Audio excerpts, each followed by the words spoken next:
He's going to go for round two. He's going to go for the knock. Goes for the roll now. And he's spotted Sivio. Looks for the clip, but he's not going to be able to get it. Jumps out instead, but goes down. Moving forward, trying to get a better position using the smoke to his advantage. Drives straight in. Out instead, but goes down. Now it's just Portal alive.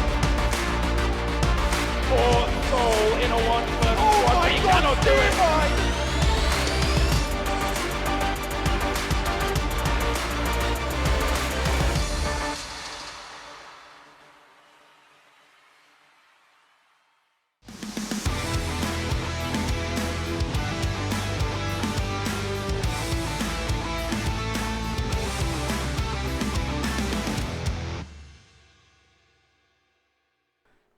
Hello everyone, and once again welcome back to PMCO 2020 Spring Split Pakistan Group Stages. My name is Varun Super Johnny John. Joining me on the desk is your favorite celebrity Ocean Sharma, and this is day number 2 where teams from Group C and D will go up against each other. We had day 1 yesterday wherein Team Bablu just destroyed everyone.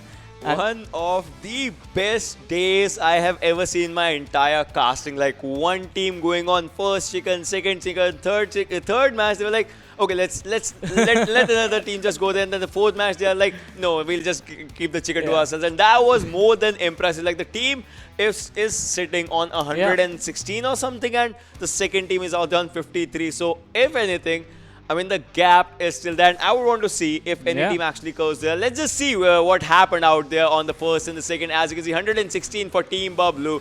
LOU Esports on the second one with 51 points. That difference. Right. So, yeah, the difference is massive, but big props to LOU Esports because we were talking to someone from Pakistan yesterday, and so LOU Esports yesterday, they were dealing with ping issues the entire time, but still actually managing to pick up the performance. And those points, they aren't from kills, because look at this. LOU Esports are just sitting at 15 kills. The team below them, Rogue Nation, is at 21. This is what consistency in just being safe, playing for the placement is actually bringing to the table. LOU Esports 36 points for placement on the second position. Exactly, and after that we had Rogue Nation on the third position, 47 points. Portal Esports, a big name coming out there on the fourth position with 47 points. 2xOfficials on the fifth one, R3D Esports on the sixth, Arkadians on the seventh, RSxTeamx was out there in the top 8 on the 8th position with 30 points. This was a huge leap from 116 to the 30th, but then Freestyle was on the 9th, BTK on the 10th, DFUZeOfficial, they had a good run in one of the matches, and they were on the 11th, H2E on the 12th, FalaQ on the 13th, HTeamXRange, they started on the 16th, ended up on 14, Blacklist 2 on 15, and Team Aqua had a decent, kind of a bad run yesterday, and were ending the day on the 16th position. Yeah, but today more big names are coming in. I mean, look at this. Let's look at the roster. Before that, let's have a look at the points distribution and see how the teams will earn the points to compete in the overall standing. So you get the chicken dinner, that's going to be 20 points. Second position is going to be 14, minus 6 at the first. Then third is going to give you 10. Fourth, you get 8, and then the 1 point keeps dropping because till the 10th position, you get 2 points for your finish. And 11 to 16, you get 1 point each. And then in the end, it's going to be 1 point per kill. 1 kill, 1 point is an important scenario out in all the situations, because see, that thing can make and break, and if you get 20 kills, then you have equivalent points of the first game. But then let's go have a look at the schedule as well, as we are talking about it. Erangel, Sanhok, Miramar and Erangel. These 4 matches are going to be played on these landmarks. You know, Erangel, it's everyone's home ground. Sanhok, the fast-paced thing. Miramar, the snipers prevail, and Erangel once again to see the games, what happened. Let's just look at the squad rosters, the squads list that are going to be playing today. From Group C, we have the Stars, 247 Gaming, FTFX Esports, Gaming Hub, a big amazing name out there. We'll have to see how this team actually prevails. F2D Esports, Team HR, KPK Gaming, and Fime. Fime, another big name. I went back to the hotel. I was looking at the casting, and people were saying out, they're looking at the matches, and people are saying we want to see Bablu versus Fime. So I have huge expectations from this team. Yeah, and as we move on with the group stages, the people will get what they asked for. But today, let's have a look at the Group D as well. It's going to be Team Foxy, the Real TG, Team HFD, Nexus Team, Team RNG, Team Envy, North Esports, and Team TUF playing today from Group D. But once again, talking about the big names, as you said, Gaming Hub is one of the big ones, FIME is one of the big ones, KPK Gaming is also one of the strong teams in the country, and from Group D it's going to be Team Envy, Nexus Team, Team TUF, that we have to keep our eyes on. All right, pick one team out of all those teams that you. My pick is FIME right now because all right, this is a huge shout out to all the Pakistani fans that were watching the stream yesterday and are joining today, because you guys are the ones that are making it possible for us, to be honest. Because you guys are an entertaining crowd out there. It's been fun casting the first day for you, and I'm sure that we are gonna see more and more matches. So a lot of love to you guys out there. So if you had to pick one team, just pick one. Yeah, you picked FIME. I'll go with Gaming Hub. All right, this is gonna be a battle of glads out there and out here as well. Let's see whose pick actually ends up at the top position, or if not, from the both of our perspectives. But then, while I was casting, and there came a lot of DMs on my Instagram yesterday, and I'm sure on yours as well. So those were some amazing words. But then the amazing game is about to be on your screen, ladies and gentlemen, because we are about to head inside the first game. Starting from Zaki Severny area to military base, you get Pochinki, you get Rozhok, you get school, you get Georgopol, all the areas of Georgopol. You can go to Severny or Zaki. Exactly. All the hot drops are going to be available with Zaki, Severny, Shooting Range, Georgopol, Rozhok, school. Yasna can be a glide away for you. Pochinki, Farm, Milta, Novo, you have to glide over. Military base is going to be the one of the strong points. Ferry Pier, Primorsk. So this is one of the interesting things that I noticed as well with us casting different regions. I remember casting Pakistan a while ago as well, and Primorsk is also one of the places that teams actually head over to. We saw that yesterday as well, and that is another interesting situation. But we already have a team taking an early exit and heading over to the Severny side. On the other side, Kamishki and Stalba, those are also a few of the good places, but that is going to be a far distance. You will have to take the drive over there. On the other side, Ocean, look at this. Already a cluster heading towards the Georgopol area. I would want to see a cluster engaging in a fight as well, because this is going to be interesting, ladies and gentlemen. Fasten your seat belts, have something to eat and drink, because you are in an action-packed ride of 4 amazing games coming right for you guys out there. And Envy is a squad that I'm seeing out here, team number 18 on your screens. They are going for a military base-ish drop out there, or someplace near out there. They can go to Novo as well. So if they go to Novo, I'm guessing no team is going to military base. Yeah, military base has been left empty. Oh, and the circle is centered around Pochinki. So Rozhok School, Ruins, Gatka, Quarry, Ferry Pier, Novo, to an extent, the Novo compounds that are there, not the containers, but the houses that are right next to them, they are going to be safe. On the other side, no one went to military base, and military base is in the circle right now. Milta, a part of Milta city is going to be covered as well, and so will certain part of the shelter area. But once again, there are a lot of teams present on that northern island.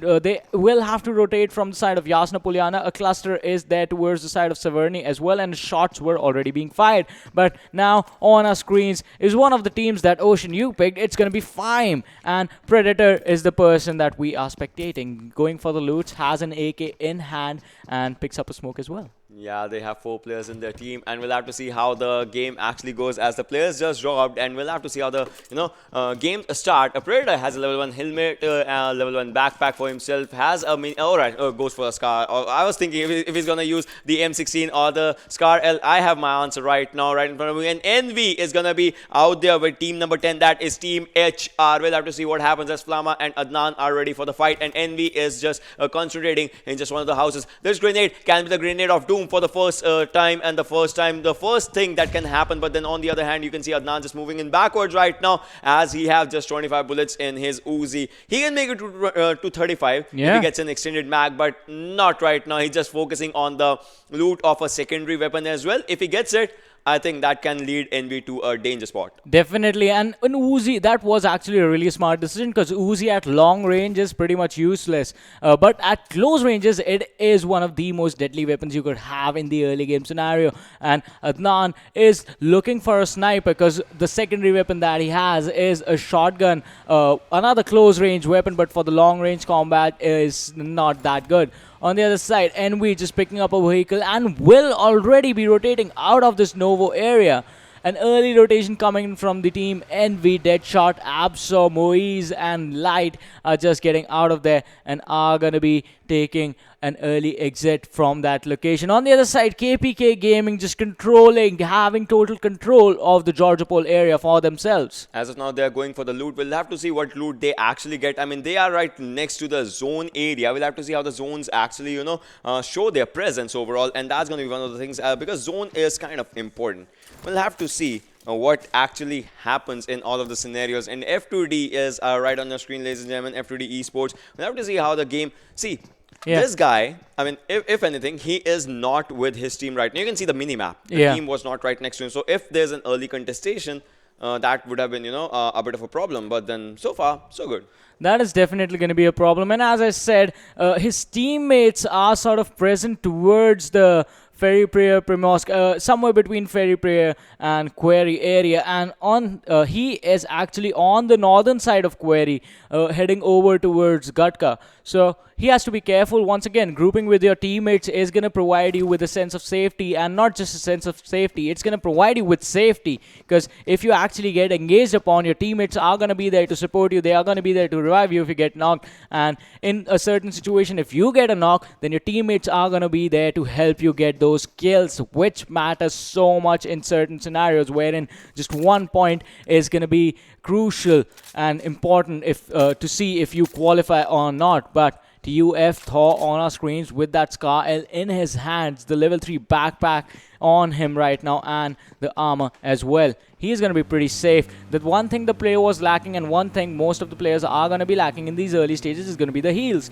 Like Coronas on our screens from HFD. 5 bandages, 1 energy drink, not enough heals if he wants to go for the fights. Yeah, I mean, see, in the early stages, you will have to, be with whatever you find. It can be a no helmet of level 3 vest, sometimes level 3 helmet, level 1 vest or no vest and all those things, and sometimes no healings. And that is a tree out there. So, yeah, I mean, see, this happens sometimes. Don't text while driving. So, But then, nevertheless, the thing is that how you rotate inside the circle if you find a good compound. And see, you might not be having good healings, but if you have a good compound, you can have a good cover for yourself. And that sometimes changes each and everything for the game. On our screen is team number 16, that is Nexus. We'll have to see what happens when they start the rotation from Yasna, as the first circle has commenced. And this is team number 8, ladies and gentlemen. That is Gaming Hub, your favorite team out here, your pick for this match right now. Let's see how they fare with the fights. Definitely, I've seen them in a couple of tournaments, and this team has been pretty good. Emerge, Knight, Adil, some of the veteran players have played a couple of LAN tournaments as well, and they know how to play with their opponent's mind. It's like watching PES play. PES and GH actually have a pretty similar style, wherein they are really good tactical players. The aggression is just turned to the right amount, unlike Bablu, who are like super aggressive, and they just basically pressure their opponents so much that no one can deal with that situation. I mean, we were talking about this. How scary is it that you are hiding in a shack and then 4 people are charging in with you? I mean, some teams are aggressive, and by aggressive, it's not. See, aggressive is not just a word for those teams. It's an emotion for them when they just charge in and just there are crates flying around, and that is one thing that just happens out there. But then, meanwhile, you can see, ladies and gentlemen, player from team number 13, VFXRage, they are outside the circle right now, and still they are trying to take some fights. We'll have to see how the fights happen when Oxy will come inside the circle, because they are getting that chip damage from the circle as well. And after that, if they are caught off guard, then obviously the damage is going to increase. Meanwhile, Milta Power seems like a really good drop for team number 8. That is Gaming Hub out there. They have done some loot, but now the time comes when they'll have to go for the movement right now. And team number 20 in that Pochinki area, kind of centralized right now, but it matters if they will go to contest the bridges or something. If a team comes out there, it can be an issue. Okay, another interesting thing. And we landed all the way towards the Novo containers, then moved on to loot the Novo city. like choosing to disengage from the fight from Team HR, Hellraisers, and now they are in the military base. They have realized how a military base is empty and are prioritizing that location. On the other side, as you said, Ocean, teams on the northern part of the map, they are going to have a hard time coming in towards the main island, because as they do that, they will be contested and gatekeeping is going to be there. But on the other side, the Georgopol area is pretty much empty, so the rotation from Novo towards Pochinki is going to be a clear path unless someone actually spots you in your way, which is the probability is pretty less. But look at this. It's RNQ Aladdin, and I think he has spotted out the players from the opposing team right in front of him. Aladdin is ready. He has spotted some players from Team HAFD. What's going to happen as RNG is trying to move less harm way? Fights are necessary. You can have it in the first circle or the last circle. The bodies are supposed to drop out there. But then right now they just choose to move to a less harm way and just are going to a safer area for themselves. In the first airdrop, ladies and gentlemen, look at this. Did you just see the circle shift? Yeah. The circle shifted in an amazing way, and the military island is just left empty to be there. And the first airdrop is out there near the military island, and has a Groza with a suppressor snipe. I mean, this is one interesting fact. If you're getting an AR, it's really a chance you'll be getting an AR suppressor. You'll be getting a sniper suppressor. If you get a sniper, it's a maximum chance that you'll be getting an AR suppressor. It's in the game right now. I don't know, for some reason, like it gives you a gun, but it teases you with the gun. It won't be giving you extended quick draw, or it won't be giving you a suppressor with that gun that the gun should be using, and all those things like that. That's something. But look at this. Look at this. The player has been spotted. The information has been given, but the shots have not been taken yet right now. This shows the patience level out there. Like, they are waiting for their opponents to make a mistake, and then they will try to, just pound on them and take their crates. Yeah, F2D, they were quite far away, but now regrouped together. 47 was the person who was quite far away from his team on the southern side of Gatka. But now they have spotted out another squad in front of them. 47 did see a car driving, and now his teammates, they have the information as to where the other squad is. Will they charge in? Or the question should be, when will they charge in? Right now from Team Foxy, we have Teen Wolf on our screens. And once again, regrouping with your teammates, looking for the safer rotations, it's going to be a priority now. Still hitting the 10-minute mark, the second circle kicking in. 16 teams still here, 63 players alive. The pace of Erangel right now is totally different from what it was yesterday. Yeah, as of now. But then it's like, a new day for the new teams. They're just trying to understand what each and every team's mentality is, how they want to go for it. And even the circle is favoring them in that thing, as each and every team, be it at the edge of the circle right now, as you can see with our team number 5, that is the Stars. Be it at the edge of the circle or at the center of the circle, the players kind of know where they have to stay for a while. They have a safer spot for them, and the movements in the circle are going to be the ones that change everything. We still have 63 people alive. We still have all 16 teams intact. And this is the second zone that is commencing slowly and steadily. So if the fights are to start, it's going to take a while, because the rotations are going to come in handy at that particular time. But then FIME and I think that's Gaming Hub, and both the squads are in the closer proximity of each other.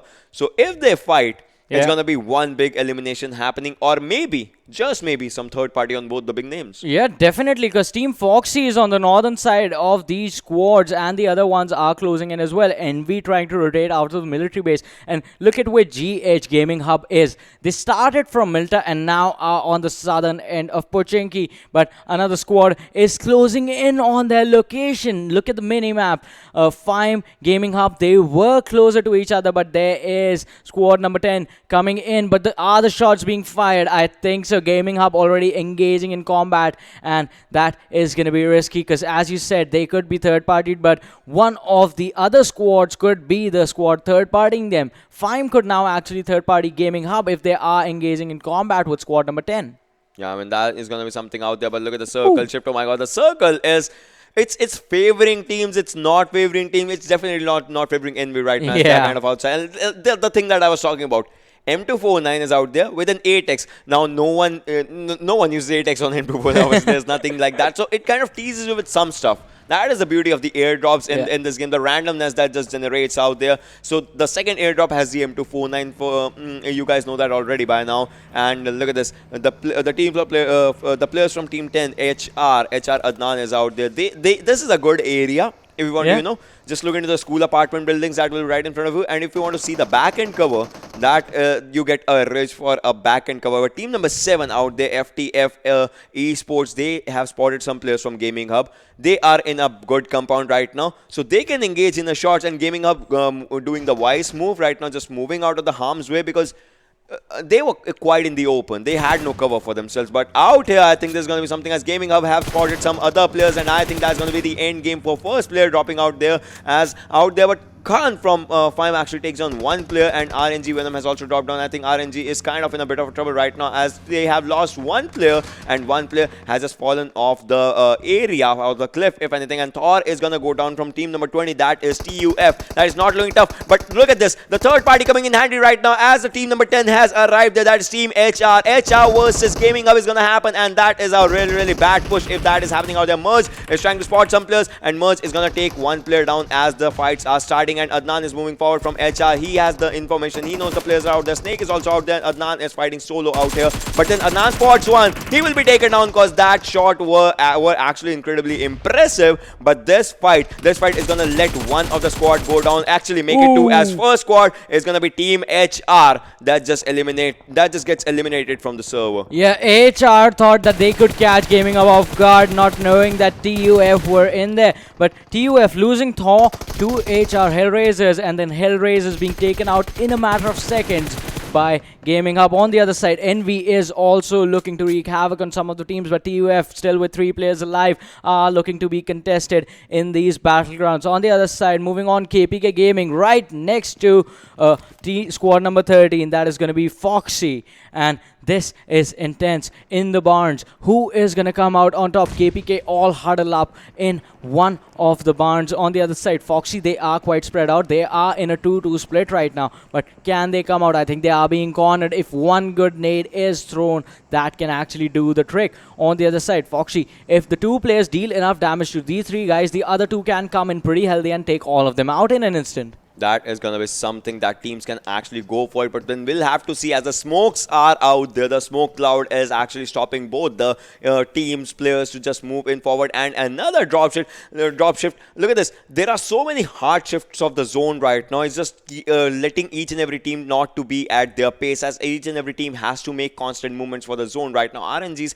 Aladdin takes down 1 player from F2D. We'll have to see what happens out there. As you can see, the players have spotted and just are keeping them at that area. They are pinpointed them, not letting them to get a revive, and if their player actually comes in the open, that's going to be the end. And I think, yes, that is the end of F2D Esports on the 15th spot. This is what the fight is for. 20 seconds for the next zone to actually commence, and after that, I think these squads are going to just still stay here. But after this, if any squad comes in for the contestation, I think third parties might happen. And an advantage is there is an airdrop right next to these barns, so that airdrop has an M24. And look at this. Yeah, Envy from the long range shot connecting on that player. That was impressively amazing, to be honest. And look at this. The moving car sprays were coming in handy right now, but then the players will actually try to go into a safer spot. I think this is an impressive thing. Envy has made their way from a military base to this area, and they are ready for each and every fight you can throw on them. And I think the players of team number 13, that is Foxy, have started their fights, and that is going to be something, as they are dropping down bodies, picking up crates out there, and they are just barging in. There's going to be something, as 1 final player also falls down, and that will be the end of KPK Gaming. This team actually did some impressive work, but now Envy has their eyes set on them. Yeah, and Envy is not just set on them, it's 247 Gaming as well. On the other side, GH Adil is going to blow up a car and put squad number 16 in a questionable position. How do you rotate out of there? How many smokes do you have? Do you have smokes enough to cover an entire mountain? I don't think so. And now Gaming Hub are slowly going to choke at them out. But on the other side, as we were talking about Foxy is going to be in a bad position as well, because now they are going to be scared as to how much can Envy actually take, or how much can Envy actually dish out. On the other side, Fime is in a bit of trouble. Fime can be in a bit of trouble, but if anything, look at this. The players, yes, Flicker was shot there, and Absol just took him down in an instance out there. We'll have to see what Mini 14 does, as the guy is using that in an incredible way. But Predator, YT, and Motu, they are really close to each other, but then Motu's health is quite low right now. Absol, once again, trying to spot some players. If he does it, obviously he's going to pop their heads out, but right now the revivals are there, and Gaming Up, I mean, Gaming Up's players are not stopping. They are just dancing in the kill feed. If anything, I think players the viewers have started spamming Gaming Hub OP, if anything. Yeah, Adil is just going to get another one for himself and for his team on the other side. And we did have one player that was knocked down, but Absol with that mini 14 is just wreaking hell on anyone he can get his crosshairs on. But now, once again, some players just eliminated in the middle. Predator has thrown some grenades, and that has taken the health of the player from team number 20, that is TUF. TUF here is not looking that tough right now. As you can see, Venom also falls down. The guy that was on, he has been finished by Fime. Predator. Fime actually has 3 kills for them in their bank, and that Pan, no, you cannot use Pan right now. You'll have to go for the guns, and that is one bad decision that was just made out there. And you can see Edgar just takes him down. Edgar knows that there are players behind him. That's going to be one of the things, and the players are dropping down by the play zones as well. Fahim Khan, will he be going for the drop loot or not? That's going to be something. And Crypto goes down from Team Stars. That's going to be something out there. And TG's players, Smelly Socks, that's a pretty good name. He just takes down one player, but then he has been taken down by the play zone out there. Edgar still surviving. Flicker has been revived. Flicker has the information, and you can see Moto is trying to take that top TPP out there. But look at the Stars player's final player. He is on 1 HP right now. He needs to heal himself, otherwise he'll be taken down. Flicker is down to 50-ish HP, and Terminator has to go for that. And Stars gets eliminated by a grenade in an impressive way as Wolf goes for it. We'll have to see which team actually leads out, as Flicker has a smoke right next to him. That smoke is going to keep him safe for a while, but the circle is not.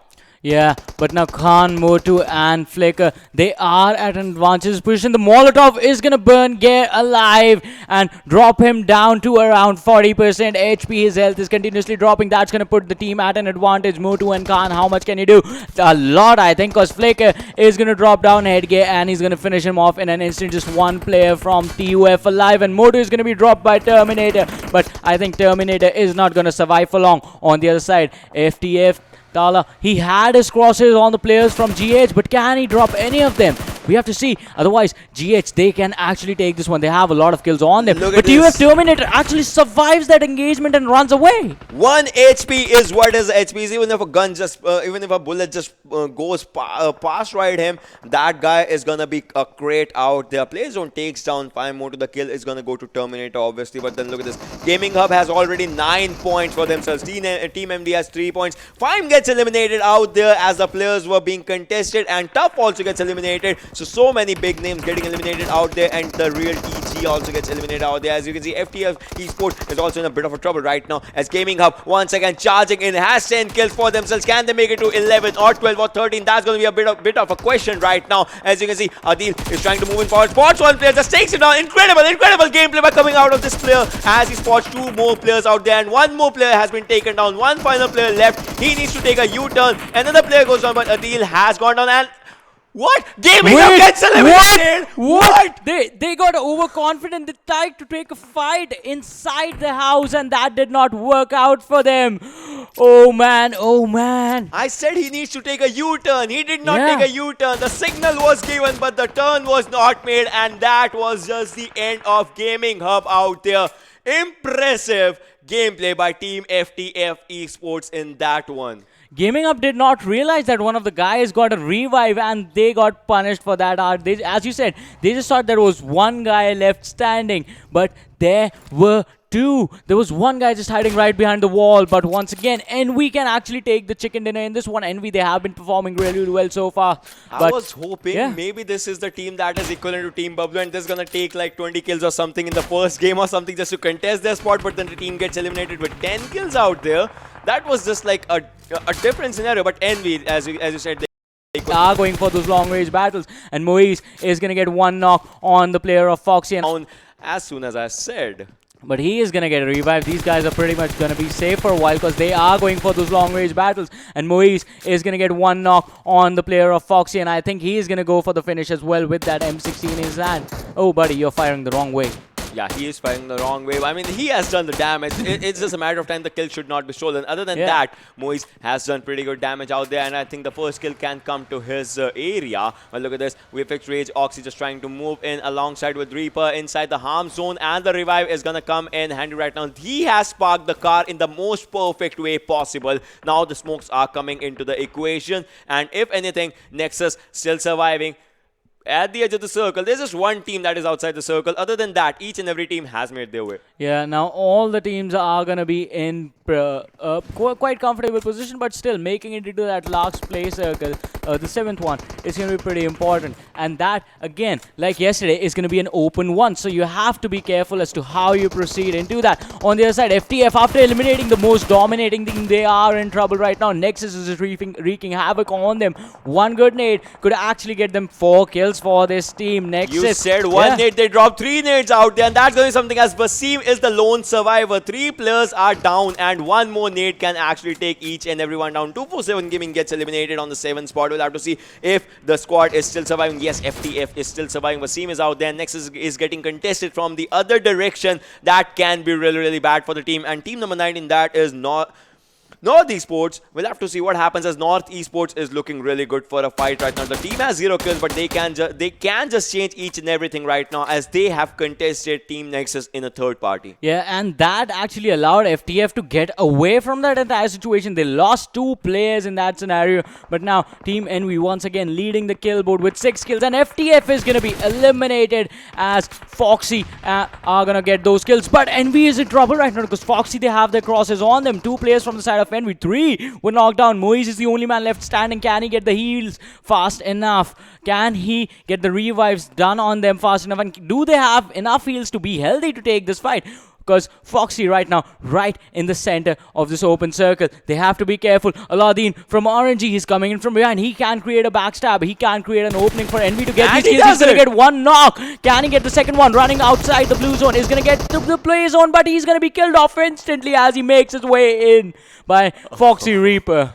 Oh my god, 4 teams winning, 4v3 situation, ladies and gentlemen. You can count it as 4v2 as one of the players of Team Foxy is down right now. He needs a revive, and if that revive comes, it's gonna be 4v3 situation out here. So this is gonna be something, as almost all the players of each and every team are surviving except for Team Foxy. That's gonna be something. But then look at this, grenades coming in handy on Envy. We'll have to see if those grenades do some damage or not, as our team number 19, that is North Esports, has to move in forward. Envy looking into a bad spot, can be sandwiched easily out there, but then for now all that they need is a movement that can actually put them into a safer spot. The teams that are inside the circle as of now is going to be team number 16, that is Nexus. Other than that, each and every team kind of has to make their way inside. Rest assured, all of the teams are at the edge of the zone, so if anything, they can survive one more circle, but I don't think so they're going to do that, as the 7th circle is commencing. Yeah, even Foxy is at 6 kills now. It's going to be top 4.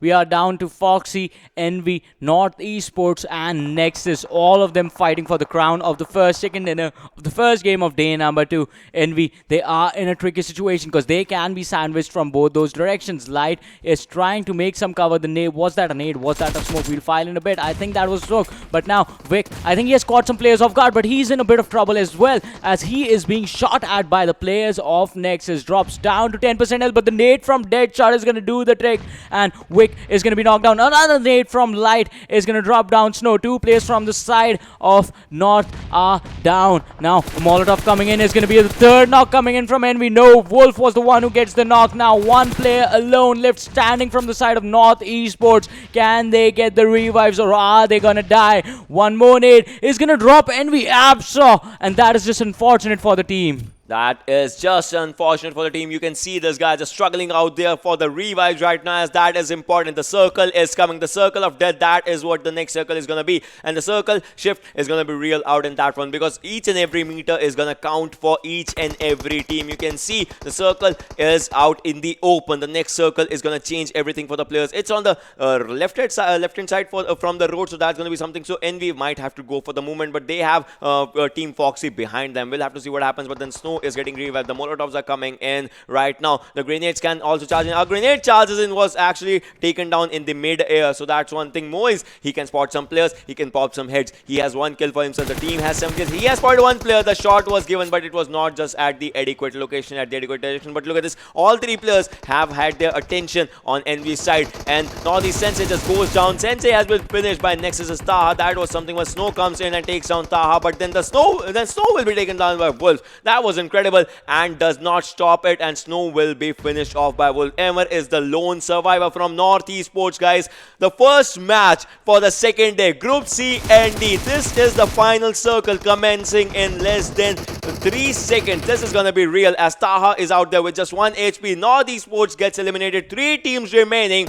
4v3 situation on your screen. 11 people surviving out there for the first chicken dinner of the day. 7 kills for one team, 8 kills for Nexus, and Fox is surviving with 6 kills out there. 8-7-6. Which team is gonna win? That is gonna be a big question. Hunk is moving forward, spots out one, but then all 3 players, that's gonna do a lot of damage out there, and Envy is in a fight right now with Nexus and Wraith Foxy. As Foxy is moving forward, spots Wolf. Wolf is low on HP right now. Wolf is gonna be taken out of the equation as Envy Light goes for it, and a grenade comes in. This grenade takes on 1, 2, 3 players. That was impressive. Team Envy left out with just 1 solo survivor, but now Team Envy gets eliminated. This is Foxy versus Nexus. 12 points for Team Nexus right now. This team can change everything, but look at this. Foxy is on the upward direction. The engagement has started. Taha goes down, and I think, yes, that is gonna be the chicken dinner for Team Foxy. Yeah, Team Foxy just capitalizing on the fact that Nexus were distracted the entire time. But once again, Nexus, they had 12 kills by the time the game ended.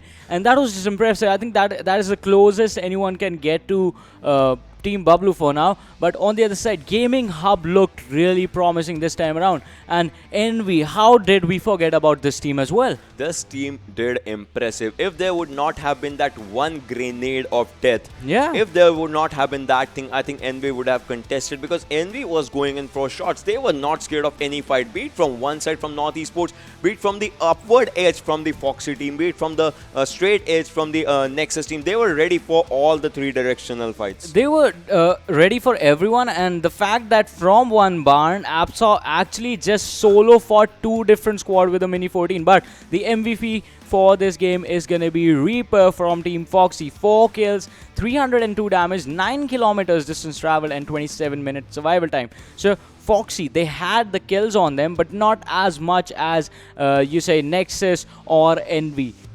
I mean, yeah, exactly. That is true. Like, the kills, he did work for his team right now. Yeah. It's not his fault that the other teams had higher kills or something. but to be honest, I would want to see one thing. Yeah. There's this guy who has 4 kills for his team. Then there is a full team that got eliminated a bit early but has 10 kills overall. Imagine the catastrophe if that team would have had, if that team would have lived to see the final circle. From 10 to maybe 20 and maybe 15. Or if anything, the number would have never stopped increasing, because that team was barging in, taking out kills for themselves, taking out numbers for themselves. And that one wrong movement, that they did not look into the opposite direction. That wrong movement actually just changed everything out there. It was just that one mistake. And once again, from the side of Envy as well, from the side of Nexus as well, it was just those simple misplays that costed them the chicken dinner in this one. But top 5 players from this game, it's going to be Envy Apso. 6 kills, 1,000 damage on the guy. I mean, that is just impressive, if not nothing else. Wolf is going to be there with 4 kills, 544 damage, and the team we were talking about that lost because of just one mistake, that was Gaming Hub. 3rd position to KMD from Gaming Hub. 4 kills, 482 damage. VFX Reaper from Team Foxy is going to be on the 4th position. 4 kills as well, 302 damage, and Team Nexus's Hunk is going to be 5th with 3 kills, 969 damage. I mean, this is pretty good. The stats are good, looking really good for the first match. But then, see, Erangel gives you a birth of the game that you need to understand for the rest of the matches. Because Erangel has a good landing spot. Erangel has good guns. Obviously, the OG guns are present out there in Erangel. So you kind of understand in the first game, in the first day, in the first match, you understand how your opponents are going to play. Which team you should be careful of while fighting, which team you should be afraid of while fighting, and which team you should not be afraid of while fighting. And if anything, I think Gaming Hub was not at all afraid of any team. They were just rushing in. So I'd want to see where Gaming Hub actually lands and where each and every team actually lands, as we're gonna talk about the overall standings. And oh yeah, the overall standings of match 1 out there. What happened? The good, bad, ugly, crazy. So that is obviously 8 kills for the team of FX Oxy out there. 28 points, 1st position. Nexus team on the 2nd one. Envy on the 3rd, and Gaming Hub Yeah. That is impressive. They took an exit on the 8th position, but still sitting on the 4th in the match, standing with the 10 kills that they have 14 points in total. Moving on, we have FTF Esports on the 5th, 10 points. Team RNG on the 6th, and North Esports on the 7th. The real TG is going to be on the 8th. North Esports was eliminated on the 4th position. Yeah. But the fact that they did not pick out any kill, it just takes it down to the 7th position. So that is like one of the things. But then let's talk about the teams that, were trying to make an impact, but kind of, just were left out somewhere. So it was FIME out in this first match of Erangel on the 9th position, 247 Gaming on the 10th one, Team Tough on the 11th, the Stars on the 12th, KPK Gaming on the 13th, Team HR on the 14th, HFD Sports on the 15th, and F2D Esports had an early exit. So the teams on the 15th and 16th, they kind of had an early exit. They did not bring out any kill to the team and for themselves. But this was just the first match. So if anything, I think they'll just learn from the mistake that they did. Mistakes can be in any way or form. It can be on your landing spot. Exactly. It can be on the way that you were trying to rotate inside the circle. It can be your early rotation or sometimes even your late rotation. It can be you were trying to contest a house which was never yours. Not saying it in that way. Yeah. But yeah, like, see, no, that was the thing that happened with KPK Gaming, as they were in that double ban houses and they were just trying to go up forward. So those things, it's all about trial and errors. You win some, you lose some, but you learn all. So that's the beauty of this game. Yeah, exactly. And we noticed this yesterday as well, wherein as the day kept going on later and later, the games just kept getting more aggressive and tougher for the teams to get chicken dinners. The level of aggression from everyone just went up by the time we reached the second Erangel. And that is something we expect to see today as well, especially with the level of play that happened in the first game in itself. I mean, the rotations were on point. The fights were delayed so much just because everyone was using their utility to the maximum, and that is what utility is for. You use the use the nades, you use the smokes, you use the molotovs to flush out opponents, deny vision, do the damage, or finish off the kills. But the next game is going to be played on Sanhok, but that is going to happen after a short break. We'll be back. You guys take care and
Hello everyone, once again welcome back to PMCO 2020 Spring Split Pakistan Group Stages. My name is Varun Super Johnny John, being joined on the desk by Ocean Sharma, and we just had another amazing game on Erangel, and we expected that to happen. It just exceeded our expectations. It was just more than that, and I was on the stream, and I just want to clear it out. Team VFX Oxy won the first game. That was my bad. That was Team my VFX bad. Oxy won the game, and really sorry for that. And obviously the fans are going to be happy now more than that. That's out of the equation. But then the first match of Erangel, it was the match where you had to understand everything. The second match of Sanhok will be where that thing will be put to test. Yeah, definitely. But aggression on Sanhok, that can be punished as well. Because as we saw on Erangel, teams were taking those fights, and not just in one direction as we usually see. It was like you saw Envy take multiple fights one after the other. Envy, on the other hand, were taking two at the same time. So situations like that on Sanhok, they can be punished just because of the ridges being there, the mountains being there, and the greenery can hide a lot of players in it. Exactly, that is true. But then let's talk about the top damage dealers out there that have been in the first game. As you can see, day 2, match 1. It was Absaw, 1053 from his side. Hung from Team Nexus 969. A deal coming out from Gaming Hub. Obviously, Gaming Hub trying to make out an appearance. They dominated out there in their fight. 773. Blade, Oxy is out there 708. And Gaming Hub's NYT out there with 671 damage on the 5th spot. Once again, Oxy putting up an amazing performance towards the closing stages of the game, and as we saw, they have a more balanced play style wherein it's not too aggressive, it's not too passive, it's just the balanced amount in every single thing. And that is something that actually is pretty decent, because that way you do not get punished for over aggression, but on the other hand, the downside is that you do not get that many kills as well. So if a team like if GH were to actually survive to the later stages of the game, if Envy were able to actually get the kills of Nexus, then they would have actually climbed up and actually contested Oxy in the points system. But what's more decent is my look without the spectacles, to be honest. That is kind of out there. But then we don't need specs to see the clear vision that the fact that the game is almost live, and you can see, ladies and gentlemen, from Kampong to Tambang, the plane path has really good areas. Painan, Ruins, Lakab, if you want to go there, Docs, if you want to go there, Camp Charlie can be a good area, Nakham, Sami, those good areas will be out there. Boot Camp, obviously everyone's favorite, but still, people don't prefer going there in these kind of matches. Paradise Resort, if you want to glide till that area, you can go and glide till that area. Camp Alpha is going to be a really, really good spot just right out in that final island, but people sometimes they choose, sometimes they don't choose to go there, so we'll have to see where the players actually land. Yeah, we'll have to see that, but for now, most of the teams are looking to head towards the northern part of the map. Once again, I think it is going to be the Camp Alpha Hatin sort of an area, but no, I was wrong.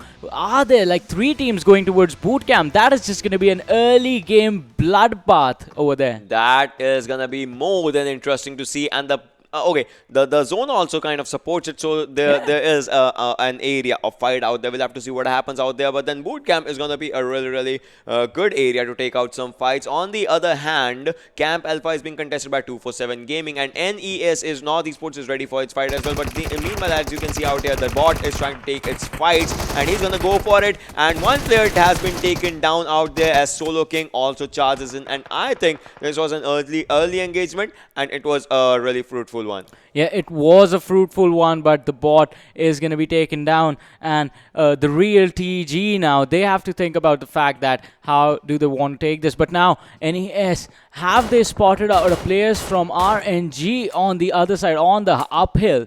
Because one of the players is on the uphill, the other 3 are right behind them. They have to be careful as to how they engage this fight, because in the other scenario, they are being sandwiched and they are being finished off. Fahad, he is looking with that TPP and trying to spot out the players. If they try to fall back, he is going to just go berserk on them. But now, Sensi, he is pretty much going to be safe. I think Sensi was spotted earlier, and Vic as well. Fahad, he has the QBZ, so this is going to be the perfect weapon for that close range early game combat. And Amhar is going to be spotted out as well. On the other side, some damage being traded from the 2 players, one from RNG and one from NES, North Esports. And in the early game, as we know, healing is not going to be available to you that much. Just a couple of bandages. Ocean, look at this. Amir, he has your favorite weapon. My favorite weapon, crossbow, coming out in the equation. And if there will be some player dropped out, but obviously the opponent was out there and they have dropped him. But I think if not, they can change the gun to shotgun as they have shotgun in their hands. But then will they go for it? Will they go for that opportunity of that crossbow? Just flaunting out crossbow in the kill feed. If that happens, that's gonna be interesting. So we'll have to see that. But look at the Sensei on the other side, just trying to spot some players, trying to take that information in their utilization and usage. But as of now, I don't think so. They are gonna find and spot someone else. But then Aladdin, he is just running out in on that bridge area. Like it's pretty far away from his team of RNG. But then RNG is also trying to move in backwards. Seems like a really good thing, as Fahad and Sketch are going to the bridge area as well. They can be contested as they'll be in a lot of open area.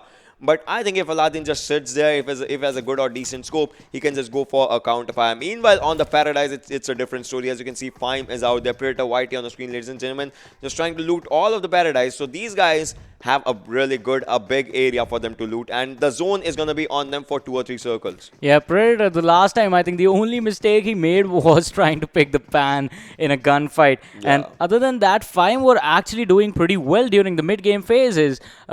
The downside for them was the fact that by the time they died, most of the teams were still alive. So firepower from the side of Fime, it is pretty good, and a couple of mistakes did cost them the first game, but this is a fresh start for them as well. And right now on Bootcamp, we have Nexus and KPK Gaming up close and personal. But who is going to come out on top? The third-person perspective being put to good use by all these players. Just right now peeking for information. No one is looking for this early game combat. But on the other side, Rams, has he spotted out the players from the side of GH? Knight, we can see him in the distance, but Rams, he is still running in that general direction. On the other hand, if we come back to Bootcamp, KPK and Nexus still hunting for information. They are going to be careful. The nade being cooked by Zulker. Can he actually connect with this one? Oh, he throws it, but I don't think so. Oh, did it go in the window? Oh, yes, it did. Yeah, it did. It just No. It was a nade from Eraser that knocked out Zulker. Yeah, exactly. Eraser actually did a really good job out there. But the major factor is bootcamp fights don't end up in a good way. Like, not for either of the teams, because you start an early engagement, you need to end up with that engagement as well. And the circle is currently down them. And actually, Adnan goes for it and takes down one player from TG. That is the bot. We'll have to see what happens out in those fights, as TG, the bot has been finished out there. So the major factor is going to be how the fights end up, because if you see team number 16, that is Nexus, is surrounded. They are surrounded from either of the sides by team number 11. That is going to be KPK Gaming. KPK Gaming had a bad run in the first game. Can they just turn it out, as they have a really good team right in front of them? That is Nexus. The grenade comes in, and on the grenade, just health of Taha has been taken down a bit. He is on 50% HP right now. Look at this full press for some players. The information is known. Just one more shot could have taken down one player, but then that player just makes it to the safer area. Another grenade being cooked up. A grenade that can be a doom for the players on that downside sewer area. We'll have to see what happens as Taha is trying to move in forward, and I think they'll be making to the safety for now. Yeah, they will have to disengage from this one, because now after having one of the players knocked out earlier, they are pretty much gonna be in a in sort of a trouble, because the information was given away. All right, we pulled something, we actually got them to use a first aid kit, a couple of bandages or something, and that in itself puts you at a disadvantage, because once again, this could be a third-party situation at any given moment. It is bootcamp after all, and we have seen in the competitive scene that some of the teams have the strategy of not directly going towards bootcamp. They drop somewhere around in the general area, go with the loots, pick up the guns, pick up the first aid, pick up the armor, helmets, and then they close in on bootcamp and collapse on all the teams that are in there and just wreck them in an instant. But talking about wrecking, one gun that can do that pretty well is going to be the M249, and the extended quick draw for the snipers is going to be in there. The keys, like there's an extended quick draw, and that too for snipers, because like, that's the beauty of this game. I don't know, that's one thing that happens. But look at this, the stars are ready for a fight. Crypto just took down one player, but then he does not have enough information just to move in forward. We'll have to see what happens if he just goes for the fight or something. But as of now, he just knows the location. The enemies ahead will be given, and look at this, one player from team number 5, that is from Stars, is on the other direction. So we'll have to see how that thing just just goes in. So one of the things is these players are really in a good spot. They know their guns. They have M4, they have AKM. They know that there's a cover right in front of them, so they can just go in and barge in. That is a really good thing right now. And they have spotted the players. They're taking shots on the players.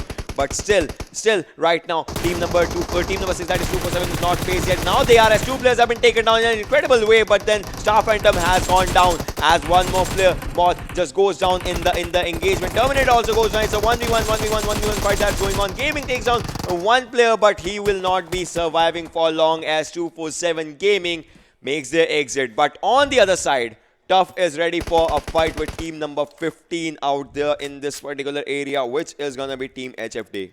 Yeah, HFD on the low ground, but they have the cover. But TUF with one good nade actually dish out a lot of damage. But on the other side, Envy Deadshot is going to be taken down, and that is just going to be bad for the team. Envy Light, he's so low. If one bullet touches him, he's going to be going down. Abso with that Molotov, can he actually connect with the players? That's going to be a pullout. But no, Moise is going to be taken down, and HR Snaker is going to be taken down as well. Adnan is one of the few people who has been dishing out the damage, but no one has spotted him as well. Abso, he has been revived, but his health is quite low. Now he has to revive his teammate. Snaker is there. He's going to be giving the information, but he gets shots from Abso with that Uzi, and that is going to leave one man from the side of HR standing. Light, he is still there, but the health is just not there with him. He's sitting at around 30% health. On the other side, HR, the players are going to be revived in a couple of seconds, and Snaker is going to be standing on his feet right now. Adnan is going to get the revive as well. On the other side, Envy, they are coming back to their feet. Deadshot, he is up and healthy and ready to kill some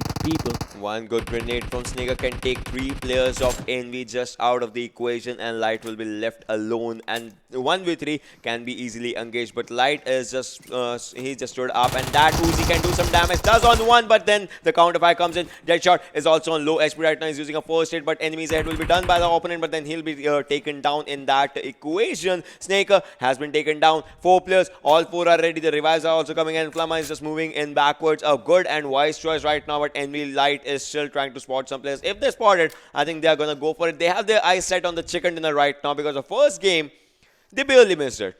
Yeah, they barely missed it, but Flamma, he was forced to run away from that engagement, and HFD, they started out the fight, HR, sorry, they started the fight so well. That was a really good engagement coming in from their side, and Adnan as well, just snaking around, lying on the floor, prone, knocked down a lot of players. But once again, once you get the knocks, and once you know that the man advantage is in your favor, you either use a Molotov to flush out those knocked players in towards a particular direction, you use a nade to do the damage, or the other option is you smoke them out, deny information, and then just charge in. You have to make those opportunities count, just like Envy did. Once they got the knocks, all 4 of them grouped together and then went for the kills. But now, I guess, Nexus, they have had enough of this. KPK Gaming still hiding around, and this is the exact situation KPK died in the last time. They were contested in the barn. Once again, Wolf connecting with those shots through the windows is going to drop a couple of players and is going to put them in bad situations, because now 2 of the players from the side of KPK Gaming, Viper being one of them, he's sitting on 50% health. The other one was on 75 but is slowly healing. But on the other side, Zalkar, he is slowly peeking the stairs with that Uzi, and Uzi at close ranges is just brutal. Blaze is going to be dropped down by Taha, and now KPK Gaming, they are going to be rushed upon by the players from the side of Nexus. Viper with that 3rd person, he is going to be able to help Eraser drop Hunk, but Viper is going to be taken out by Wolf, and Eraser is going to get Hunk as well. And once again, KPK Gaming in a compound fight, they are going to take an exit from the game, an early exit this time.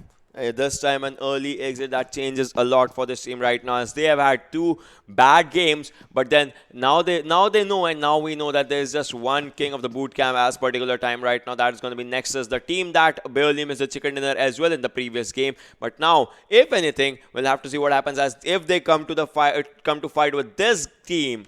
This particular team, VFX Oxy, as you know, the team that had dominated the previous one, the team that dominated that Pochinki backside in the previous game, is ready for a fight in Sanhok as well. They have, look at that thing in their minimap. 4 players in 4 different houses looking in all the 4 directions. They can just give information. That's like 4 brains working in 4 different sides. They have each and every eye on each and every position out there. An airdrop I saw on a longer edge. An airdrop is coming downwards right now. But then this squad has just 1 kill and they have lost 2 of their precious players out for the fight in the early stages. We'll have to see what happens as the circle is slowly and steadily commencing, and the circle is kind of still gonna favor Fime right now, which I guess is still in paradise. As they started their rotations from paradise, they were still in paradise from a longer time. We'll have to see what happens. But Envy has 1 kill. They have all their 4 players alive. They will be ready for all the sorts of fights that you can just throw at them. But right now, they have chosen to stay a tad bit passive right now, which seems like a good thing. The early stages, as compared to the late stages, the early stages you can stay as passive as you want to, because after that, you're going to give an impressive gameplay to our amazing audience. Yeah, that is definitely going to be an impressive gameplay. And Star, they started out so well just by eliminating 1 team. But now, can they do another one? And I think they have spotted Aladdin from RNG. And he's going to be finished off as well. The M4 spray connecting on Aladdin. And he has been dropped in such a bad spot right under the bridge. His teammates are on the other side of this riverbank. So he has to be really careful and he has to survive for his teammates to close in on the other side. FTF, they are going to have their eyes, their crosshairs in fact, on the other players of RNG who are on the other side of this bridge right underneath it. And Charlie is gonna make this happen for his team. He is obviously going to go for it. Has painkillers. He's taking painkillers right now. Is in an adequate cover right now. That seems like a really good thing. I mean, the fights of the bridge in Sanhok, obviously, this is a good situation for FTF because they have their opponents pinned outside the zone. If anything, the opponents are going to take that zone damage, and that zone damage is going to help them as they are spotting players once again. They have spotted Sketch. They have spotted one more player. Hamzo has been spotted, and I think the spray can connect. If 1 or 2 shots connect, that's going to be the end. And the shots do connect, and the player just goes down. FTF is looking really good. Have 0 kills right now, but I think the first kill is coming. And yes, this is the inauguration kill for FTF in this particular game. We'll see. Trying to look in backwards as he has spotted Star Monster.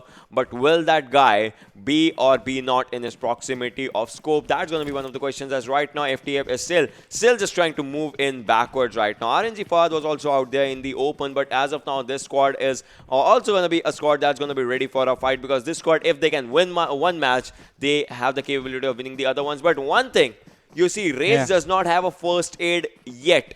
So far, he is not having any first aid. What's going to happen if his health drops to a critical health? That's going to be an important question and an interesting engagement question. Exactly. That is going to be interesting indeed, because right now, we talk about not having healing in the early game. This is not the early game. This is the mid to late game transition that's happening right now. And at this point, first aids, utilities are the most important thing, along with ammo that you continuously pick up along the way, obviously. But on the other side, look at this. GH have made their way towards this Paradise Resort area, and Fime is there as well. They have been here for so long without any engagements, but now finally they could get those kills. But it is going to be GH against Fime. GH, the team that lit up the kill feed before they were executed because of a bad play. But Fime, once again, a bad situation, because now it's not just GH, it's another squad closing in. It's F2D coming in from the other side, and they could be sandwiched on the other side. If F2D actually start the engagement, GH can actually third party both the teams and get all the 8 kills for themselves. I mean, exactly, that's one of the things that can happen. But this Paradise is actually looking... Paradise Resort is looking like a resort, if you see, because there are so many teams just chilling as of now. But then later, when the guns are going to blaze, it's going to be a bit difficult for either one of the teams to just come out of the equation. As you can see, the players are moving in forward. Playzone takes on one player of RNG and just drops him out. And our team number 9, F2D Esports, on the back end. Our team number 12, that is Fime, on the mid end. And then there is one more team, that is team number 8, that is Gaming Hub. I know I wanted to see Gaming Hub versus Fime. You know you wanted to see Gaming Hub versus Fime. Audience wants to see an impressive gameplay. So let's see if that's going to happen right now, or is it going to take a bit of a time. But then there's still one more team out there, and that is F2D Esports. We'll have to see what happens. But just look at this. Motu no one knows his location. He's just sitting out there, just sneaking out there, and there is a player right on top of him. Moto has been spotted. He spots one player, takes him down, and because all 4 players are moving in forward right in that area. Mafia moves in. He'll have to go to that area, but now the location has been given. Moto has given his location. He's just trying to finish him, taking out that one particular kill, but then 47 has been taken out by the other side as Flicker goes for it, drops him down, and Fime has engaged into this combat right now, and this is not looking good for F2D Esports, but there is a scope for third party right now. Third party from Gaming Hub, if that arrives, I think that is going to be something. But then once again, Umer is moving forward. Khan can spot him. Khan spots him. Khan with that Uzi, 11 bullets, but then they do the job, and that was an impressive. But the final person just moving in. Both the players with just 1 HP takes down one final player. He will be taken down. Mafia. He almost clutched it, but then it was not enough. Now this is one important thing. If Gaming Hub knows that the players are down, just one player is reviving 3 players, all the 4 players can charge in, but then that work is being done by a Star right now. Look at the Star is moving forward. Only one player is good with its health right now. Each and every player has fallen down. Will the kills be stolen as Moto is moving forward? Flicker is reviving another player. Khan has been revived. Fime, no day is Sunday for them as they just engaged in a fight and are ready for the second fight right now. Yeah, exactly. Fime is all set up for this. The players are healing and they know that another squad is coming in. Star right next to them on the other side. Gaming Hub was in the backsides, but now they are pushing back. They are falling back slowly, and one of the players, I think Star Knight, was spotted out. But moving over to the side of Oxy, they have spotted out players from the side of FTF, and 2 of them have been knocked out. So Oxy also dishing out the damage in this one. And now Star, they are deciding if they want to engage in or not. I think Monster was going for a wraparound. Knight as well. They want to collapse upon this sort of damaged squad of Fime. And Gaming Hub once again abandoning the Paradise Resort just because the circle is not there anymore. The circle has moved over to the southeastern side of the Paradise Resort. But once again, FTF Rams, he has the players of Oxy right in front of him. Blade just being patient behind the tree. One nade is going to come in, but it was thrown in the wrong direction, so Ram is going to be safe on the other side. A lot of players from the side of FTF, they have been knocked down. Now Oxy, they are being careful. Rams, he has been dropped down to 40% health. How much can he do with that? On the other side, Blade, once again, look at this, just staying there, giving his teammates information that other 2 teammates, the players that were knocked down, they are not moving. They are still there. It means that one player is still hiding, and he's quite close. But GH, they collapse upon Fime, and 2 of the players are falling one after the other. And Absa is going to go on HFD as well. Moto is going to be taken down by KMD. GF, they are not looking to stop, but Nexus, they are there as well. It's a lot of combat coming into one particular area, but on the other side, Oxy, they lose one of their own. And can they come out of this one? FTF, they have one player in the backlines. Basim, he is still standing, sitting with 50% health, but Reaper, he spots him out. Basim is trying to run. On the other side, HFD, they will be taken out of this game by Northeast Nexus, I think, but North Esports engage on Nexus now. A lot of combative situations coming in, and it is all happening towards that southeastern side of Paradise Resort. Now, once again, Fime will have to come out of there, and when they do, GH will be waiting for them. But Oxy, in the meantime, they will wipe the floor with FTF Esports. And once again, as I was talking about, the players of GH Emerge, once again, is moving from the blue zone in towards the play zone. And still, when you get out of the Paradise Resort, you have to be careful, Fime, because Gaming Hub is going to be there. Their crosshairs are going to be pointed towards you. But Star, the same goes for you as well. They are fighting the blue zone as well, and this is going to dish out so much damage because this is the 5th blue zone. 5th circle obviously doing a lot of damage, but then no time to spare as 30 more seconds, 20 more seconds actually to be precise are going to be out there. Stars outside the circle, Oxy outside the circle, Fime outside the circle. So many teams have to make their way. The blue line alongside the team names are the players that are outside the circle right now, and the teams that are outside the circle, as you can see on the team a live counter on your right hand side of the screen, ladies and gentlemen. And Nexus will take down Envy Light, finishes Envy Light. Nexus Star does the job, and Adil is also trying to spot some players on the other direction. If he does that, Paradise Resort is out of the equation right now, as there's only just one player, one team inside the zone, and that is the real TG, team number 14. If you see that the real TG is inside the circle, rest assured, each and every team almost or has to make their way inside the safe zone right now, as the 5th circle has started. 99 meters to get inside the circle. GH will still try to spot some players and shoot some shots. One more shot taken down will try to take down the player, and yes, yes, that happens as Oxy goes down. Wick also goes down by Envy's Moist, and that is going to be something as Team RNG has been eliminated out on the 11th position. We'll have to see what happens as Adil is also running Moon forward. Oxy gets eliminated on the 10th position, and out there Taha gets eliminates one player and drops in to find a drop shot, but does not get it in the play zone. Is going to do the damage and will take him out. That was something, and the kill is going to be given for free out here to Adnan from HR. Yeah, Adnan just getting that kill with the blue zone coming in handy for him side, and the stars are going to be eliminated as well.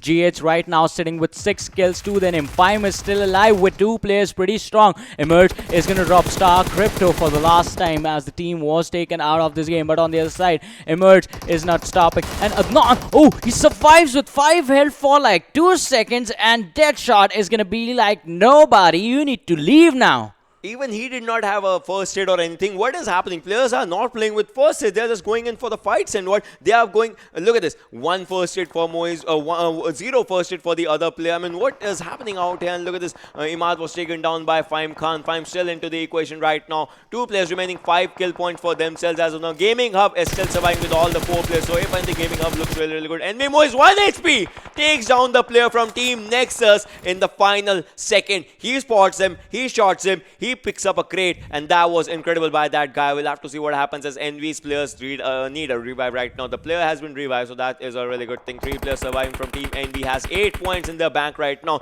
Envy versus Gaming Hub. If that happens, that's going to be an epic one. Fime Khan takes on 1 player from Gaming Hub, so that means Gaming Hub's 1 player is in a bit of trouble right now because Impressive Fight is coming in. But then Khan will be taken down and will be finished by 2 players. This is incredible. Yeah. 1 player knocks him down, the other player goes for a cover fire. So in the equation, there are 2 players that are, starting up a fight. So just 1 player of Team Fime left, 1 player of Real TG left, 3 players from Team Tough, 3 players from Envy, and 4 players currently breathing and surviving from Gaming Hub. Yeah, exactly. And in these final moments with just a few players surviving, Fime is going to be taken out as well when we come down to the top 4. Gaming Up with 8 kills, Envy with 8 kills as well. Team TUF with just 3 players alive, and the Real TG with just 1 guy in this fight for his life.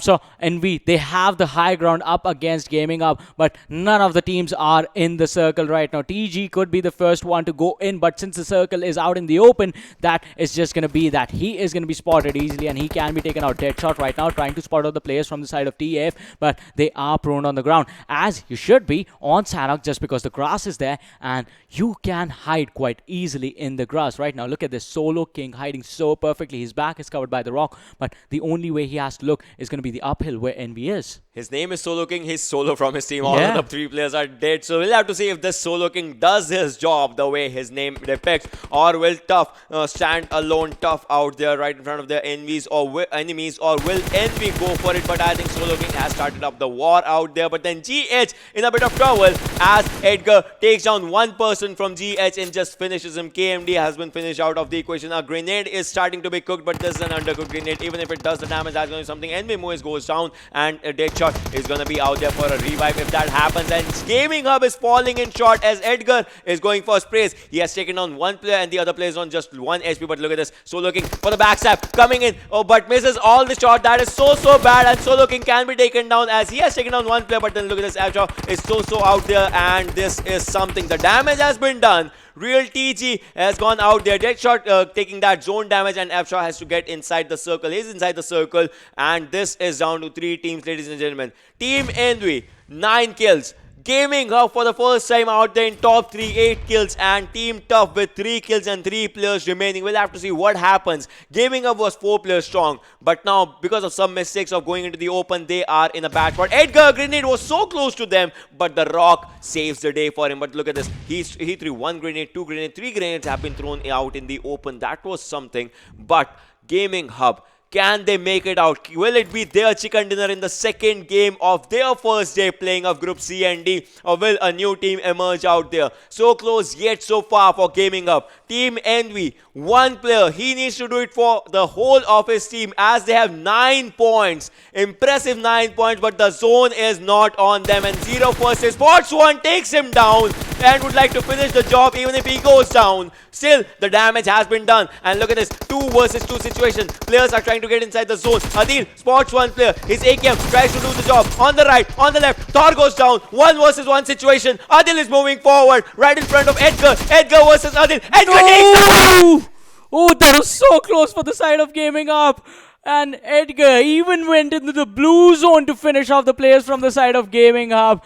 But still, they could not win this one. That was so impressive. Oh my God. Overcommitment by that guy. The blue circle was out there. The player was out there. Crouches in, takes the shot, and just finishes everything. I mean, Gaming Hub was ready for it. Adil was ready, but he was not ready for the crouch shot. Yeah, exactly. And once again, Gaming Up getting so close to the chicken dinner and not being able to clutch this one out. But it was an even better performance than last time, because this time they were second. But before that, let's have a look at see who is the real MVP for this game. It's going to be Edgar with 3 kills, 604 damage, 4 kilometers traveled. I'm going to tell you one thing, one fun fact. These 3 kills, all 3 players are Gaming Up. All 3 players are Gaming Up. He took down 2 players beforehand. As he had this cover, and then the final person was also from Gaming Up. So this guy was like a doomsday for them. Yeah, definitely a doomsday machine, Edgar the man himself.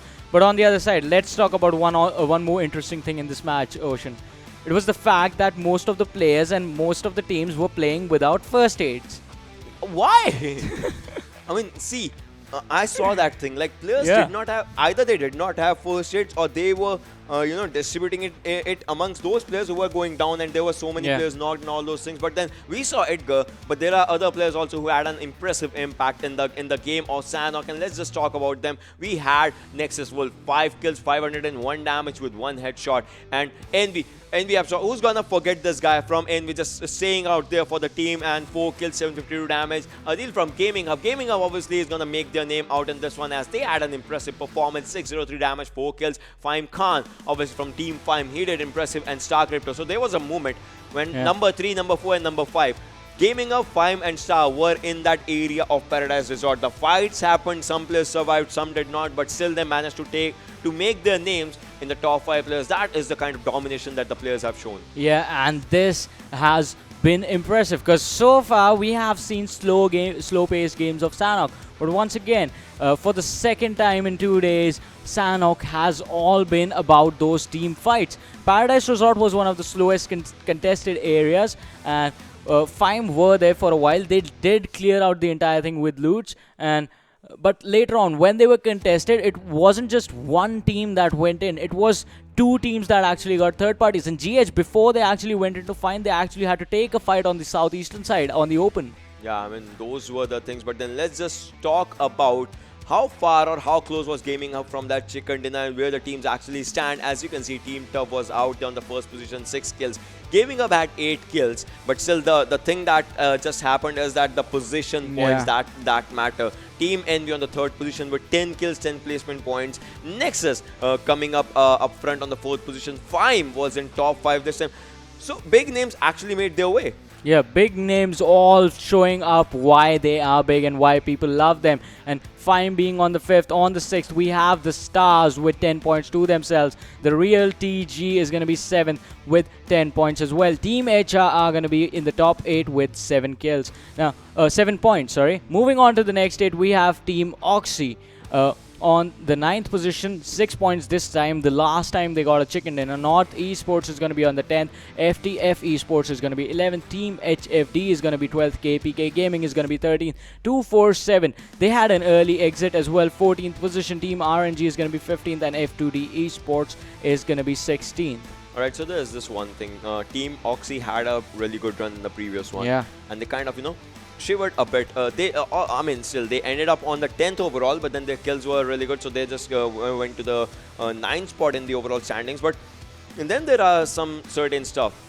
Gaming Hub, they have an incredible firepower. They have incredible gun power. All they lack is it's that thing, the quick decision making when it comes to the either the initial either the ending fights, because they are unstoppable in initial fights. They are unstoppable on rotation. They are unstoppable when it comes to close combats of 1v1 or 2v2. But then what matters is quick decision that you need to take when you have to barge into a house, or when you have to the final circle is coming. You kind of need to peek from the right direction or from the left direction, and a player, I mean, obviously they wanted to go for the headshot, as head deals the maximum damage. But if a player is crouching, the aim should just that earthquake movement that we have talked about. Yeah, exactly. So that there's a thing known as earthquake movement. We're gonna make a video on that really soon. So yeah, there's gonna be that thing. So it all matters on those minor capabilities. They have that. They're just not, making the proper utilization of that thing. Yeah, that and one way to do that is one way to get good at quick decision making is you just minimize your options. Like if there is a person inside a house, either you can rush in, you can throw a nade, you can throw a Molotov, or you can actually go for a knock, and then there are a lot of different possibilities. But minimize your options. Have the same thing happen again and again. Throw a Molotov, flush him out, then finish him on the outside. Exactly. Or throw a grenade, go for a knock, and then another nade to finish him off. So just a simple basic things are going to help you out with that. But let's have a look at the overall standings for this for the day after 2 games and see how the teams are doing so far. Bablu still, I think they are going to be on the top after today as well. 116 tomorrow as well, points. And tomorrow, yeah, they can slack off for 3 days and do nothing and still be on the top. That is when other teams will actually have a fighting chance against them, I think. On the other side, LOU Esports still on the second so far, 51 points. Rogue Nation still on the third. Portal Esports still on the fourth. So not much changing apart from the fact that Nexus is going to be there and Team Envy is going to be there as well. So this is incredible. See, the teams have played just 2 games, yet they are trying to contest for the top positions, the top 8 positions, and even on the 9th spot, you see Gaming Hub is out there on the 9th position. Oxy, they had a chicken dinner, but the second game, that just kind of changed the pace for them. They are on the 10th position. Arkadians, they had an impressive run yesterday. They are on 11th. RSxTeamx on the 12th. Team Tough on the 13th. Freestyle on 14th. TeamBTK on the 15th. And DFUZeOfficial was out there on the 16th. So many. This is the area where 4 and 2 actually comes into play. The 4 games or 2 games which you have played. S2E is on the 17th, FIME on the 18th, Real TG on the 19th, FalaQ on the 20th, FTF on the 21st, The Stars on 22nd, HTeamXRange on the 23rd, and the North Esports on the 21st. But after this is the danger zone. Yeah, and looking forward to the danger zone. Let's see which teams are going to be present over there. It's going to be Team RNG with 11 points, 25 position. Blacklist is going to be 26th. Team HR on the 27th. 247 Gaming is going to be on the 28th position. Team Aqua 29th. KPK Gaming is going to be on the 38th. Team HFD is going to be on the 31st position. NF2D Esports is going to be on the 32nd for now. Yeah, I mean, the F2D, HFD, they have had just 2 games. KPK, they have had just 2 games. So they kind of have the chance to, come out of this equation by the end of the day. Because if you have 2 bad games, you're not in a a bad situation. But if you have the other 2 games, you can just change everything for you. If you either stand in top 5 or have a chicken dinner and with good amount of kills as well, because kills kind of matter. Sometimes there are some times when you can have a good position, but kills are not there. So even if you ending at a good position, it's just gonna take you down to either 6th or 7th or 8th position. That's gonna just reflect in the overall standings. When it reflects there, it's kind of takes you down. So that's like one of the things. But then this was Sanhok. After this is going to be the game of ridges. I mean, this was fast-paced, this was snaky, bitey, whatever you want to call it. But after this is going to be the game of AWMs, the Khan ideas, the DMRs. So all that and much more is going to be right after on the other side of the break. Don't go anywhere. Stay tuned. We'll see you around.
Hello everyone and welcome back to PMCO 2020 Spring Split Pakistan Group Stages, and once again my name is Varun Super Johnny John. This is Ocean Sharma and we are heading towards the third game that's going to be played on Miramar.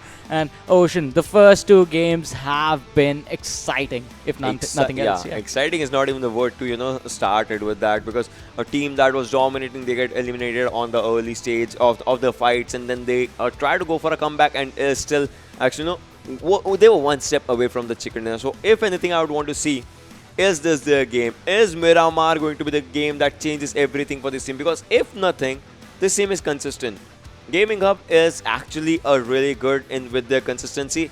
There was a time when if this team is not getting the position, they have the kills. If this team has the position, they still have the kills. So consistency is coming in an equation for them. I would want to see, how do they solve this equation for the chicken dinner? Exactly, because chicken dinner is going to be important. The way that Bablu actually got to the first position and the position where they are is because they had those extra chicken dinner points. And at the end of the day, whether you get the chicken dinner or not, on the other hand, the good thing for Gaming Hub is that points are going to be points, whether you get them from kills or whether you get from placements. But placement points you can get a little bit easily, just because you can play passive the entire time and just survive to the later stages and just get those points. On the other side, kill points actually are a little bit risky, because that means engagement, that means combat, and in combat you can go down as well. Yeah, in combat it's like it works both ways. Obviously, it's gonna be out there. You're gonna play for your team, and you will be played by the other team as well. If they contest you, they're gonna contest and go for all the kills that are needed out there. So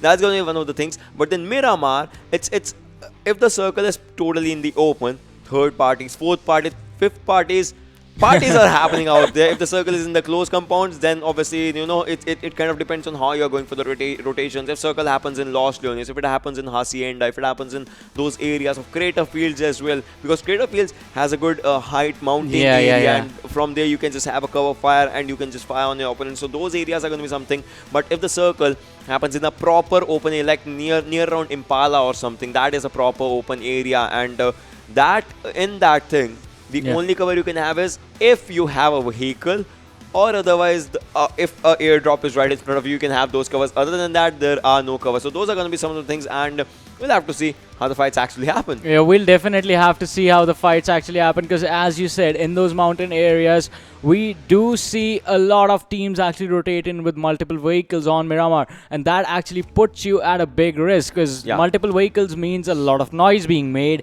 and a lot of noise being made turns out to you being spotted quite easily. But talking about spotting, when you spot someone, you do the damage. So let's have a look at the damage dealers overall. It's going to be the three players from Bablu still sitting on the first three positions. It's going to be Ghost with 2700 damage, Pikachu on the second, 2400, Tyrant on the third with 1900 damage. Fourth position being taken by PES Wolverine, 1800 damage. But NV Apsa, he is playing for the first time today and already is sitting in the top 5 with 1800 damage. With just 2 games played, he's 1800. If he just plays the game with the same pace, I think if he plays it with the same pace, then it can go to 1800 plus 1800. He can go to 3610 if that happens. But then it all matters that where the team ends at the end of the day. But I think this player is doing incredible wonders for his team, and if he goes with the pace, then I think this can be one of the most amazing teams to contest Bablu, to contest PES, if that happens out there. But then for those things, we'll have to see when the teams of all these groups just they shuffle and fight each other, because those are going to be good days, better days, or even if anything. But then right now, what are your expectations from Miramar, if I have to ask you? Okay, so while on Erangel and while on Sanhok as well, there was one thing that was common. It was the team players from NV always picking up DMRs. Yeah. And that actually transitions so well on towards Miramar, a map that has been termed as a sniper's map. Miramar snipers is what this map favors, just because of the long range combats that you have to engage in. And I think NV, with the kind of talent that they have, are probably going to take the chicken dinner on this one. Exactly. Probably it might happen, and they have had a good run overall for today. But then I would want to see if Gaming Hub, they just steps it up and they just steals it from each and every team out there, because that team has shown us skills. That team has shown us skills. I mean, both kills and skills. They've shown us all those things, and they have shown us how you engage in the fights. But then there was one thing that was differentiating Sanhok from Miramar. In Sanhok, players had level 1 helmet and vest at the end, at the final circles as well, as you know, when the fights were happening. In Miramar, no scope of those things. I mean, there can be a scope of those things, but then there's no scope of those things. There'll be a scope of scopes. A lot of scopes though. A lot of scopes though. That's going to be one of the things. But then the major thing is going to be, you should be good with level 3 helmets, or at least level 2 fully fresh helmets, because if you show your head, there's going to be a headshot on the kill feed. Yeah, Ocean just using a lot of puns for now. And on the other side, Ocean, one of the things that I want to talk about is the fact that KPK Gaming is also one of the strong teams that are playing today. But the performance has sort of slumbered a little bit. Sort of that's like one of the things that has happened. But then let's just look at and compare some facts of two teams. You see, for today, Nexus and NV have had a really good run. I mean, NV, you have seen the top damage dealers as well. So we'll have to see like what is differentiating these two teams. As you can see, 1 point difference. If we start from the bottom, 40 points for Nexus, 39 points for NV. 0 chicken dinners for both the teams. But then headshot department, if we just ignore that thing, healing is being done less by Nexus team. I mean, they are engaging in more and more fights. This is a good thing. Yeah. You need to heal less and engage in more damage, and that is one thing that they are going for. But then the damage is kind of equal in the scenario. Yeah, definitely damage being equal for both sides. But as you started this conversation, 1 point difference, that 1 point difference reflects everywhere. In the kills, in the headshots, and in the total number of points as well. The only stats where they are close together is going to be the damage. So both the teams engage in equal amount of damage. And I think NV can actually surpass Team Nexus if they have just 1 extra kill, if you say that, Nexus. If they have, like, there's a big if that just comes in. If they just go for it, if they get a chicken dinner, if they just go for the zone, if they go for the rotation. So those are the questions that are that will be out there. So one more speculation, one more thing that I would like to ask you. Where do you think the circle can be? Like the final circles, or which area do you think the circle should actually, just move forward towards? You know what I want to say, right? Alright, he's gonna pick Ruins. This guy, ladies and gentlemen. Hey, this guy. This guy, but that happened earlier. Not the circle, but teams did go there in another region that we were doing together. But on a more serious note, I think okay, I would actually want to see El Pozo or Crater Fields, because those mountain combats are pretty tricky to handle, and I would love to see how these teams actually combat that situation. I would want to see Los Leones area, because that's the biggest, dense building, then city out there. But then we are for that thing, we'll have to see the game, and we are in the game, ladies and gentlemen. Your areas and my areas both are inside that flight path. As you can see, it starts from Impala. Los Leones people, if you want to go there, you can have a party out there. Chumacera, Picardo, San Martin, Hacienda, El Pozo, Crater Fields, Trailer Park is where it ends, and Ruins is on the top left area, if you see that. Yeah, just cut off from the map. You don't need that area. No one goes there. No one likes that place. Just one building over there. What are you going to do? But on the other side, a lot of hot drops available, and Los Leones, once again, it is a big city. So even if like 4 squads go there together, they can still survive for a long time. But as soon as one of the squads, 2 of those squads start fighting each other, the third parties are going to start kicking in, because no one can ignore those gunshots going away. But look at this. Fime, once again, I think they are heading over towards the side of Impala, and 247 Gaming are taking that eastern route towards El Hazar. But we still have to see where teams like NVGH, where are they going to go? Team Nexus, in fact, the best performing teams from today. Probably that's going to be like one of the questions that just need an answer. As you can see, Star is moving out there.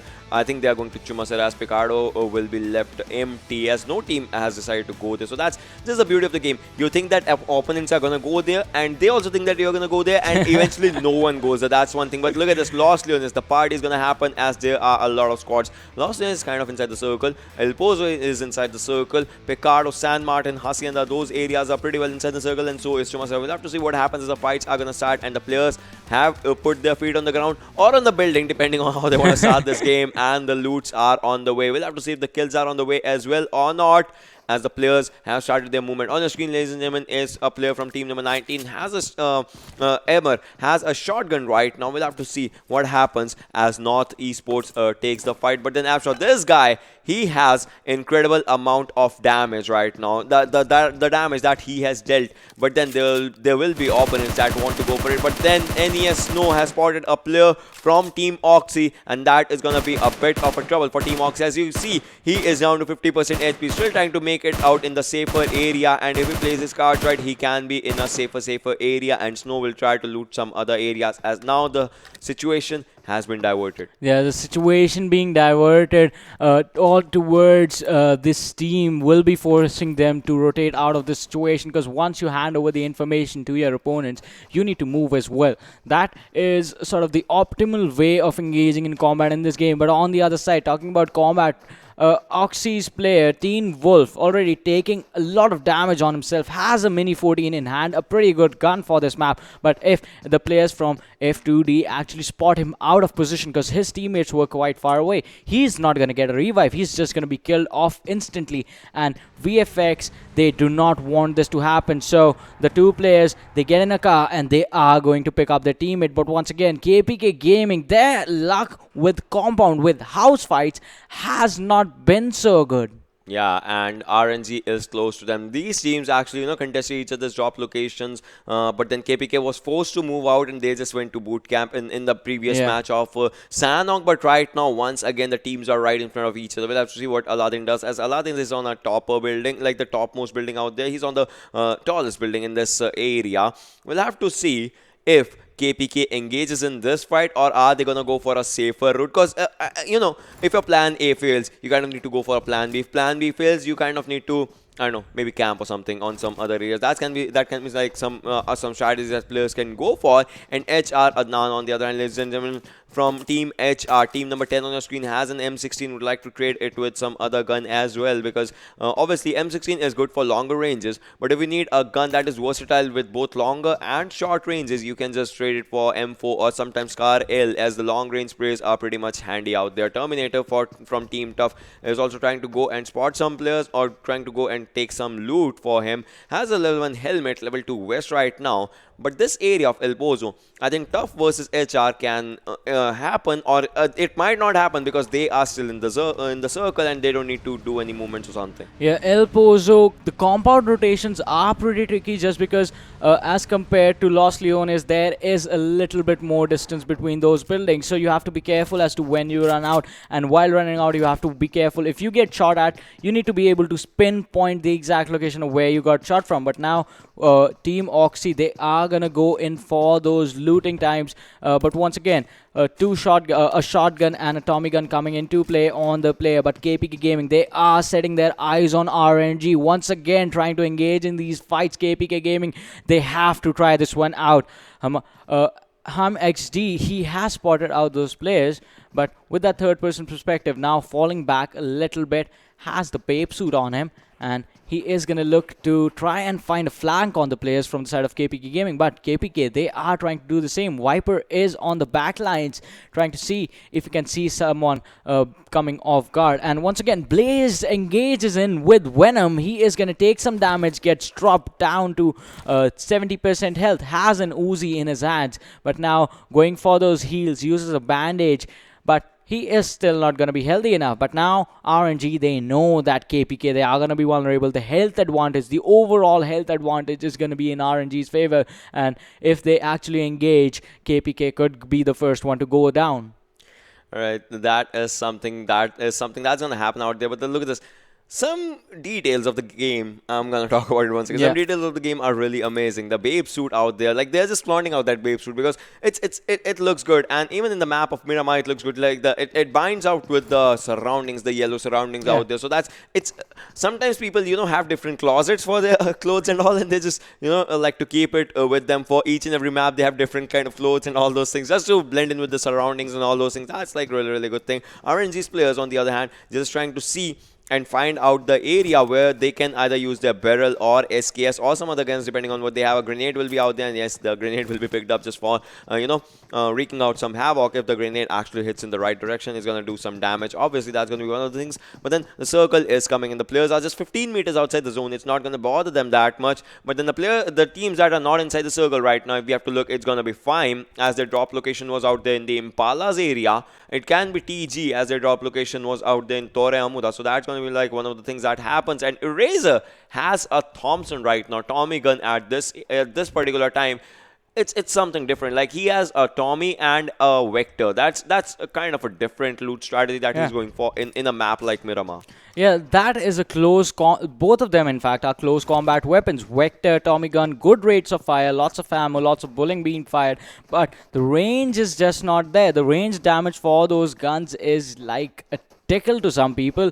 They can heal up quite easily, but on the other side, TUF Edgar, one of the best performing players so far, he has a lot of heal. So different strategies coming around from Miramar. If you compare it with Sanhok, where people were playing without first aids, that man Edgar had 5 first aids, 15 bandages on himself, and painkillers and energy drinks as well. But fine, already a little late with the rotations. They are trying to fight with the blue zone, but the rotation is going to come in eventually, because this is the first blue zone, is not going to do that much damage. Fine, they landed on towards the side of Impala, and the circle is right now centered around the power grid. So the rotation is going to be a distant one, but it is going to happen nonetheless, and they are going to be pretty much safe, because there is literally no one in a straight line from them towards the circle. Yeah, as of now there's no one, but then that's the thing. See, the real TG is still outside the circle, Oxy is still outside the circle. They have to make out an area, an opening for them to get inside the zone right now. And if the zone goes for a central shift,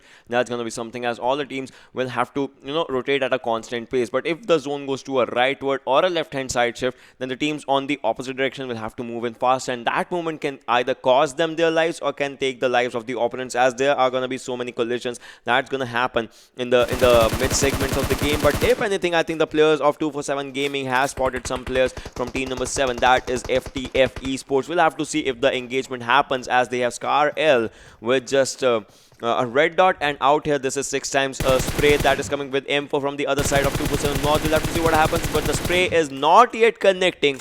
So the players from FTF would like to go and move into a safer spot for themselves. Yeah, 247 not having a good day today so far, still sitting in the bottom standings, but can they climb up with this one? Literally right now are on the top of the hill, and will be looking to catch people rotating out of there, because when you are on top of the mountain, you get a lot more vision. You can have the information of all the cars passing by underneath you, and you can spot out where the players are going to hide if you have the scopes on your side. But now the circle is slightly behind them, so the rotation is definitely going to happen, and they will have to abandon this vantage point for them. But a couple of seconds ago, I was going to talk about this. GH going in for those rotation, and as you said, Ocean, in these open grounds of Miramar, the only thing that can provide you covers is going to be vehicles. GH is playing this one for the future. They know what they have to do. Going in with 2 cars and 1 van coming in from their side. And these vehicles, if they actually engage in fight, can be used for good cover. A good fun fact, Mirado is the 2nd fastest vehicle in all of the PUBG. Oh. The first fastest is present in Weekend. Its name is Zima. And there's one thing. If a vehicle is fastest, it's bound to have a lower HP kind of stuff. Like there's that thing. See, BRDM, the vehicle that is slowest. It's pretty slow, yeah. Yeah, it has the highest damage. It can withstand highest damage. And Mirado goes fast, Zima goes fast. So the fact is that there is that minimal thing. And Mirado comes into things. All right, so we have a thing for us, me and Varun. What we do is, the open vehicle is a level 1 vehicle. The closed vehicle is a level 2 vehicle. Yeah. That's what we call it. So this was a level 1 Mirado just for a fun fact, and just for saying it for a fun stuff, and so there is that thing as well. So this is the few things that we do. And the circle, like I was saying, it is a centralized circle. So a centralized circle means all the teams have an equal area to play with and to get inside the zone. Yeah, once again, look at this FTF. They take the high ground. Now the window peeking is going to start. Charlie with that Mini 14. I think he moved his crosshair a little too soon. Otherwise, he would have spotted the players from the side of Nexus. They are right in the compounds below them. And if FTF, they think that the compounds are abandoned. There's no one's there, and they actually go down the hill and go towards the compound. The engagement is going to happen, and we have seen what kind of hell basically Nexus can drop upon their enemies, especially if Hunk has that M24 in his hand. A gun that is known for this map, a gun that can wreak havoc on this map, that is M24.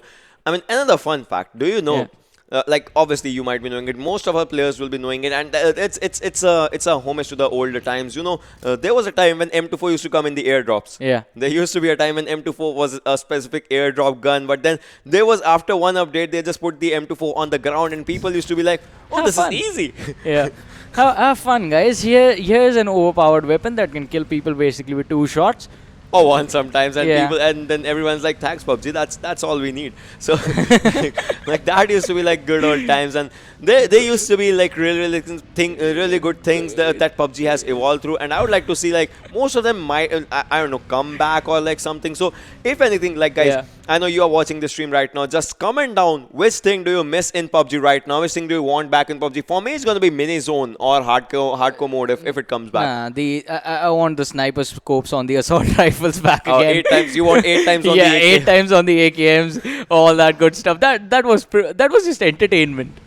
Yeah, I mean, you could use AKM with an 8x scope and you could just try and pop out some headshots from the longer area, just like Hunk is trying to go for, as he has spotted some players from FTF Esports. Just some pixels were showing out there, so he was kind of ready for a fight. He was kind of ready to knock those heads out and deal some damage out there. And what just happened? Venom took down a player from GH Gaming Hubs. Adil has been taken down, and that was kind of bad, if anything. Yeah, that was bad, but once again, we have... Oh, GH Knights is going to be taken out as well. And fine, they are going to be in engagement. 247, they have Umi. He has the M4 with the 3x pointed in towards them. But once again, if we could focus towards GH, what is going on with that team? Where are they going down? GH, they are being surrounded by RNG. They have the high ground. They are on the same level. But Knight, look at this. Knight was on the low ground, and he has been knocked. Knight is going to bleed out and die slowly. GH in so much trouble now. Once again, all 4 players of GH actually contribute a lot to the team performing really well, and even if one of them goes down, the team's performance is going to be affected, because now they will be forced to play in a passive playstyle. But what? Emerge is still standing, and he can actually take out the players from the side of RNG in that engagement, and RNG actually disengaged from that one just because HR were coming in quite close to them. So GH put in a bad spot already.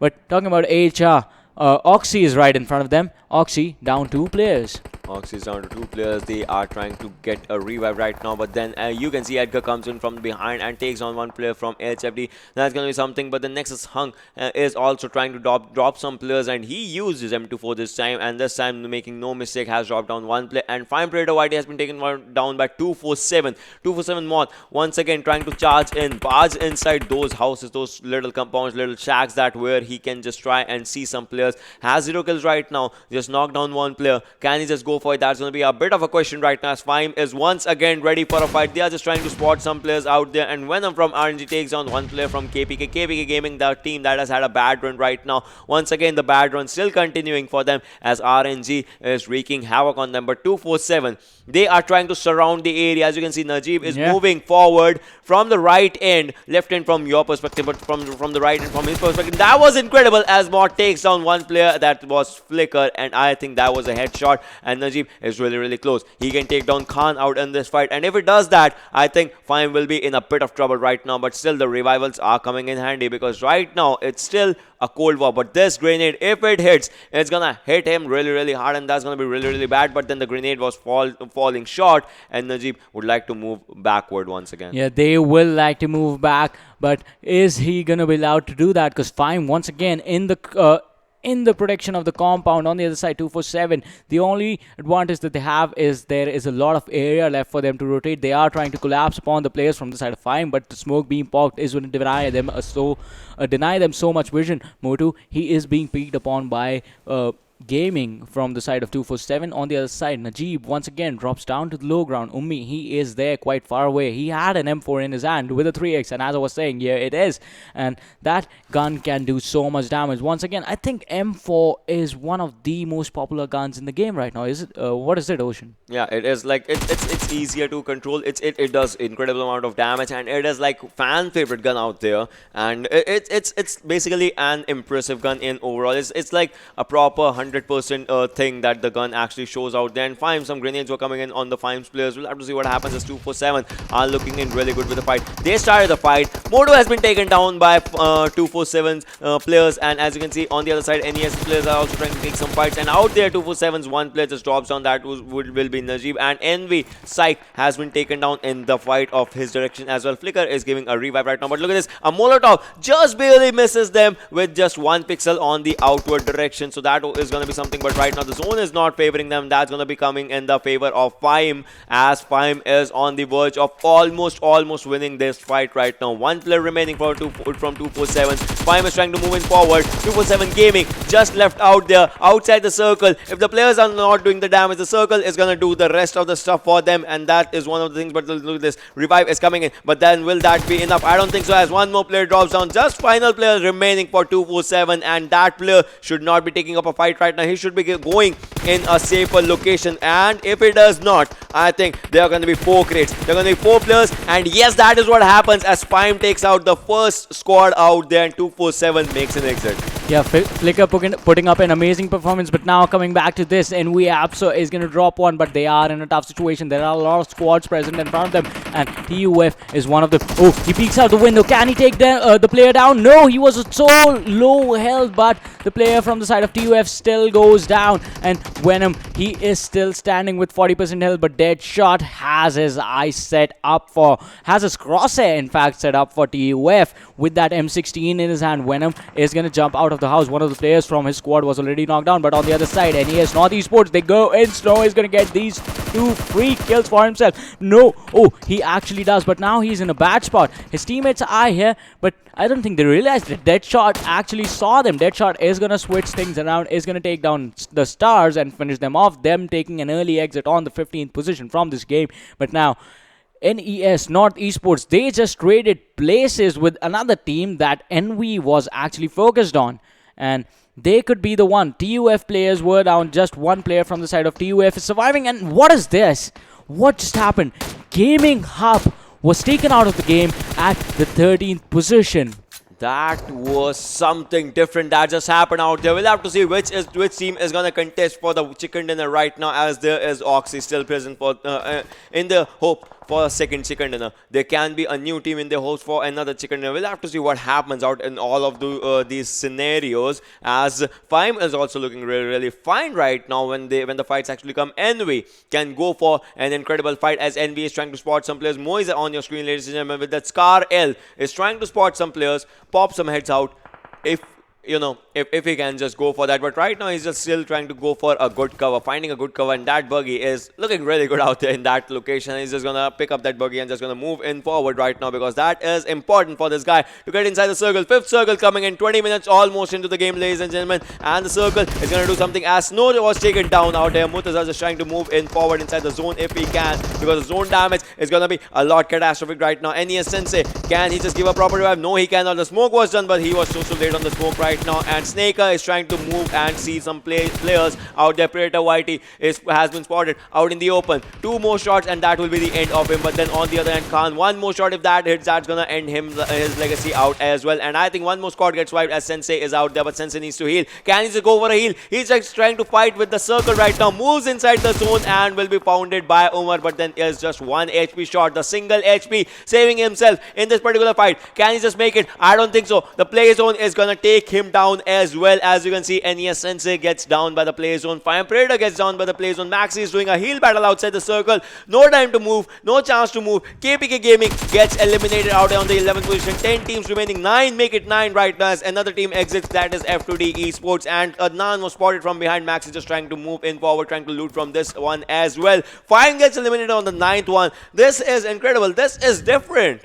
Yeah, all the strong teams being taken out of the game. One of the teams that has been performing consistently, or in fact make that too, is going to be Nexus being there, still alive, and Envy still being alive with 3 players as well. And as I say that, Apso is just going to get another kill for his team, and FTF are going to take an exit. But after, he is going to be collapsed upon by the players from the side of HFD, and can he survive this onslaught? He still has around 45% health left, and he's slowly healing. He has the gun, he has the auto rifle in his hands, but North Esports are going to take an exit as the last player who was heal battling in the blue zone was taken out, and HFD are going to be taken out as well. Down to the top 5 teams in the game, 13 players alive. Deadshot with that M4 in his hand with a 6x scope on it is still trying to actually catch some players in his crosshairs and connect those shots. They're just trying to go for it, and RNG Fahad has been taken down by the play zone as well. 5 teams remaining, ladies and gentlemen. 13 players alive. Nexus, RNG, Team Envy, Team HR, Team Oxy still surviving out there. Not anymore, as Team Oxy just goes down, exits the server. 4 teams, 12 players remaining. HR out there, Envy out there, Nexus out there, RNG with 9 kills right now. All 4 players intact. Nexus, they need a revive for their players. Can they just go for it? Team Envy, can they just make it out to a chicken dinner right now in this particular match? That is going to be one of the things. And RNG is trying to spot some players. Envy's players were spotted, but still, they're going to be snaking out in the open area of Miramar. They have a risk to themselves, and that risk is something that's gonna just help them out right now. But what is gonna happen, because Nexus is looking really good for a fight, but then Nexus, they don't have adequate cover, they don't have themselves inside the zone right now, and that's gonna be happening as this goes down, and the continuous spray just coming out from RNG's side. RNG is looking really strong as they are at the edge of the circle. They have one side to themselves, and they are gonna wreak havoc on that side. On the other hand, Wolf just trying to take some fights against Team HR, as the Snaker is the lone survivor, and they're trying to spot Snaker. This is intense, as this is gonna be an interesting and important one. Look at that, the players are jumping, and Venom is still trying to go for the shots. Yeah, but on the other side, HR Snaker is gonna drop NV headshot, and RNG, they are gonna turn their attentions towards Nexus as well. They have the high ground in their favor. Venom, can you actually take someone out? HR on the other side is gonna be taken out of this game, down to the top 3 teams, and Venom with that success on that M4 is still trying to fire that gun to its maximum potential, but now drops down a little bit low, and we with 3 players alive. Apso takes a lot of damage and is going to be knocked down. On the other side, Nexus still being a lot careful. RNG Aladdin is going to drop Zulker from the side of Nexus. Wolf and Hunk, the 2 players standing. One of the players, Taha, is on the back lines, and Zulker is going to get a revive, but Hunk with that nade is just going to destroy Apso and Deadshot, and Envy, they are going to be in trouble now. 1 player lost, 1 knockdown, just 1 man left standing. The revive is going to kick in soon, and look at this. RNG, they are leading the kill board right now. They have 9 kills on themselves. They have the high ground advantage in this team fight, and Hamad, he has dropped down. Oh, can he spot out Wolf? Connects with the spray, tries to connect with the spray, but Wolf was just outside of the vision. So that was a waste. That was information being given away. Wolf now is going to fall back. He's going to tell his teammates there's someone there. On the other side, Moise takes a lot of damage, has a scar in his hands, but can he survive this one? Envy, they are in a bad situation. Aladdin with that mini 14 and red dot for a change was out there, but Envy is gonna drop down outside the circle. 3rd position with 5 kills. This is 4v4 situation. 8 players alive, 2 teams remaining, RNG and Nexus. Now, amazing. Yeah, Nexus did get the win, but RNG, those fights, those kills that he got, they were pretty impressive, and that final combat situation from both these teams, oh god, that was just commendable. Like, it was played to perfection. It was like a movie coming to a climax. Yeah, and I would love this. I would love to see this movie once again if it happens out there, because all the 4 players remaining out there from both the teams, and there was one thing.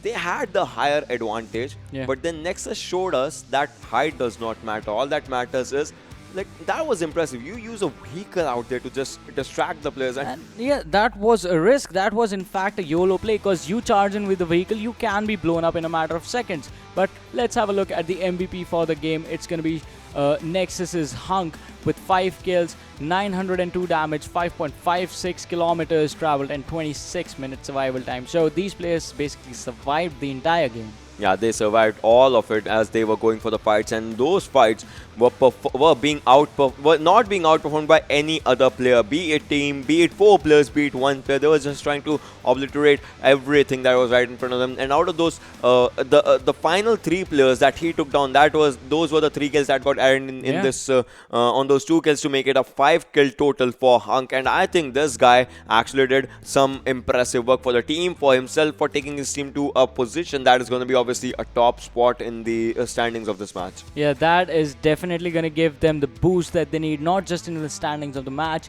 but I think the overall position as well. But before we have a look at the standings, let's have a look at the top 5 players from this game and see how they were doing. Because it's going to be Hunk on the first position, 5 kills, 902 damage, 1 headshot. NV is also going to be there, 3 kills, 598 damage.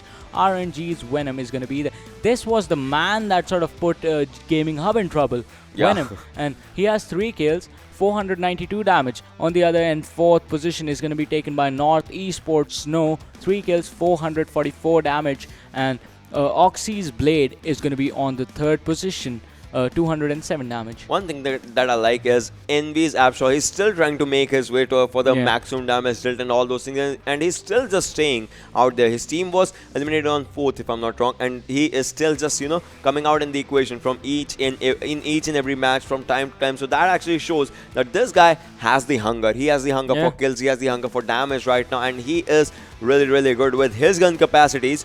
There are some certain areas when the circle does not favor you or the fights don't favor you. That is where he falls short. If given a chance, he's just gonna go all in and just gonna pick the kills out for the team. Yeah, definitely that is going to happen, and we are going to wait for that to happen as well. Envy has been performing so well. In fact, all of these teams are Envy, RNG, Nexus, North Esports also puts up good fight. Fime has been pretty aggressive, Gaming Hub, and it's going to be amazing to see them pick up a chicken dinner for themselves. But right now, that hasn't been happening. 7 kills again, Ocean. Alright, so to the new viewers out there, we have a story that each and every day there's at least one team that comes up with 11 kills, and that is one thing that just happened out here. Next team is on the first position with 11 kills, 31 points for them in the bag, and Team RNG on the second position with 9 kills, 14 points on the placement, and 23 total. Team Envy, they just are on the third position with 15 points. Team H are on the fourth with 8.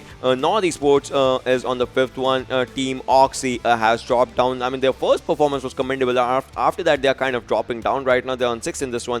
Fime on the 7th.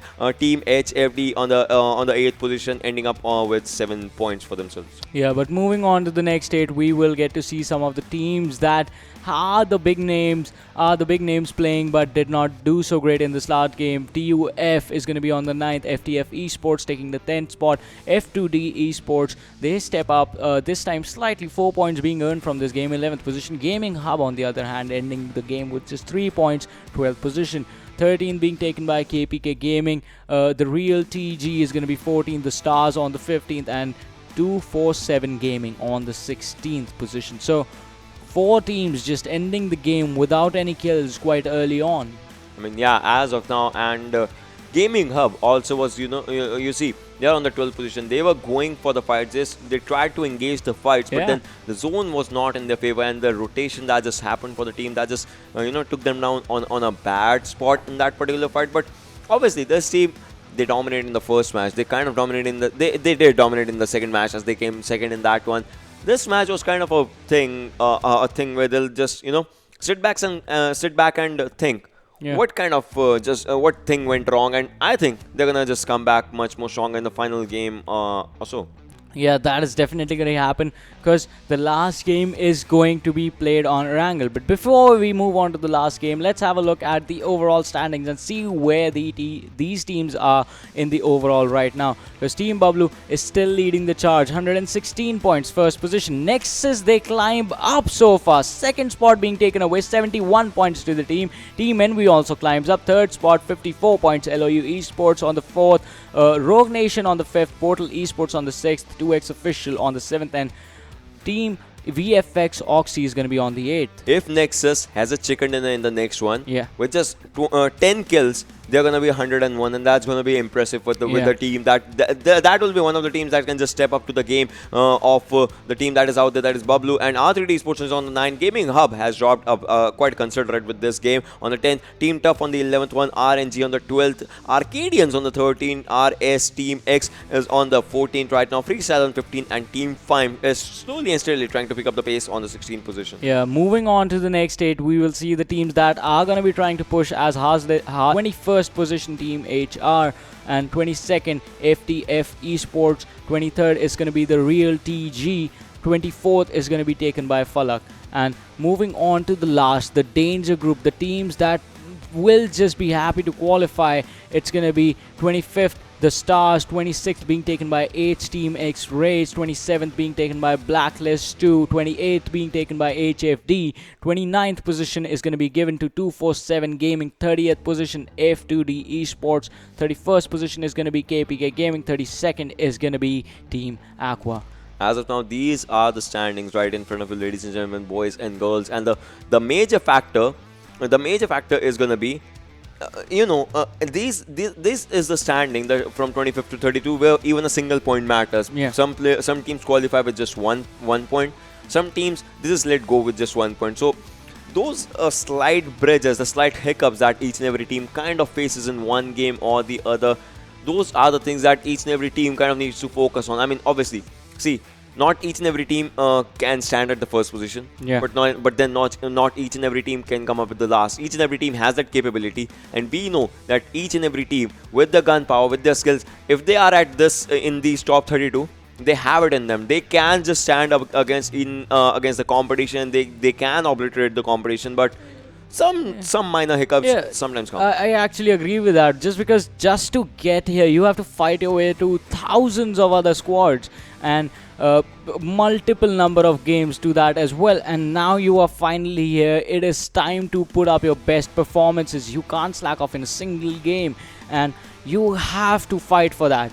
You have to fight from the group stages to move on to the semi-finals, from there on out to the finals, and then the big stages take their place. So once again, a lot of opportunities, and these players have already proved how talented they are just by making it into the group stages. And talking about talent, let's have a look at the top damage dealers and see how they are doing. How is NV Absol's push going? Still, Bablu was there. The top 3 players were sitting at the top 3, but Absol has actually made his way into the top 3 right now with 2400 damage on him. So if he actually has a good game in the last Erangel, he can actually take Ghost's spot. Yeah, he can take Ghost's spot, but right now, Pikachu's spot seems kind of in a bit of trouble, as he has 2481 and he has 2403. So that, there have been hiccups, there have been ups and downs, but then the teams are actually looking forward to it. But then all that and much more is going to be shown in the final game of Erangel for today. So that action will be coming right in front of you, right after a short break. Don't go anywhere.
Hello everyone, and once again welcome back to PMCO 2020 Spring Split Pakistan Group Stages. My name is Varun Super Johnny John, being joined on the desk by Ocean Sharma, and we are heading towards the last game of day number 2. That's going to be played on Erangel. And what a climb by some of these teams in the overall standings. I mean, Nexus is so close to actually getting over that 100-point mark and competing with Bablu. I mean, they are close, but they are not exactly close. I mean, if they have a bad game, they need at least 10 kills or 9 to reach 100 with a chicken dinner. Because that's going to be a factor where it all, comes out. So these are the small numbers that we'll have to talk about. Like, no pressure, to be honest, no pressure on the team. If they can, that's going to be a really good thing. But still, I mean, toppling up Bablu is going to be hard, obviously. Yeah, that's one of the things. It's obviously going to be hard, and the only way I think Nexus are going to be able to do that is if Bablu and Nexus are going to be playing together in the same lobby, and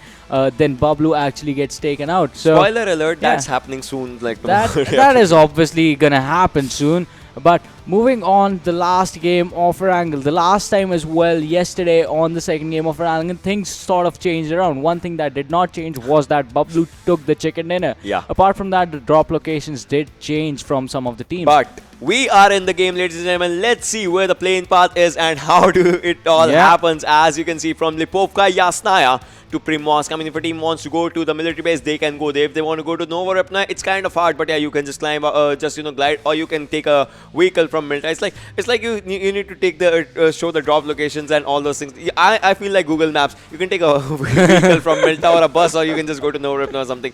But then Pochinki is going to be out there. Yeah. School is going to be out there. Rozhok, if you want to go to Georgia, you just drop down to Rozhok, take a vehicle, and just go to that direction. So that's going to be one of the things.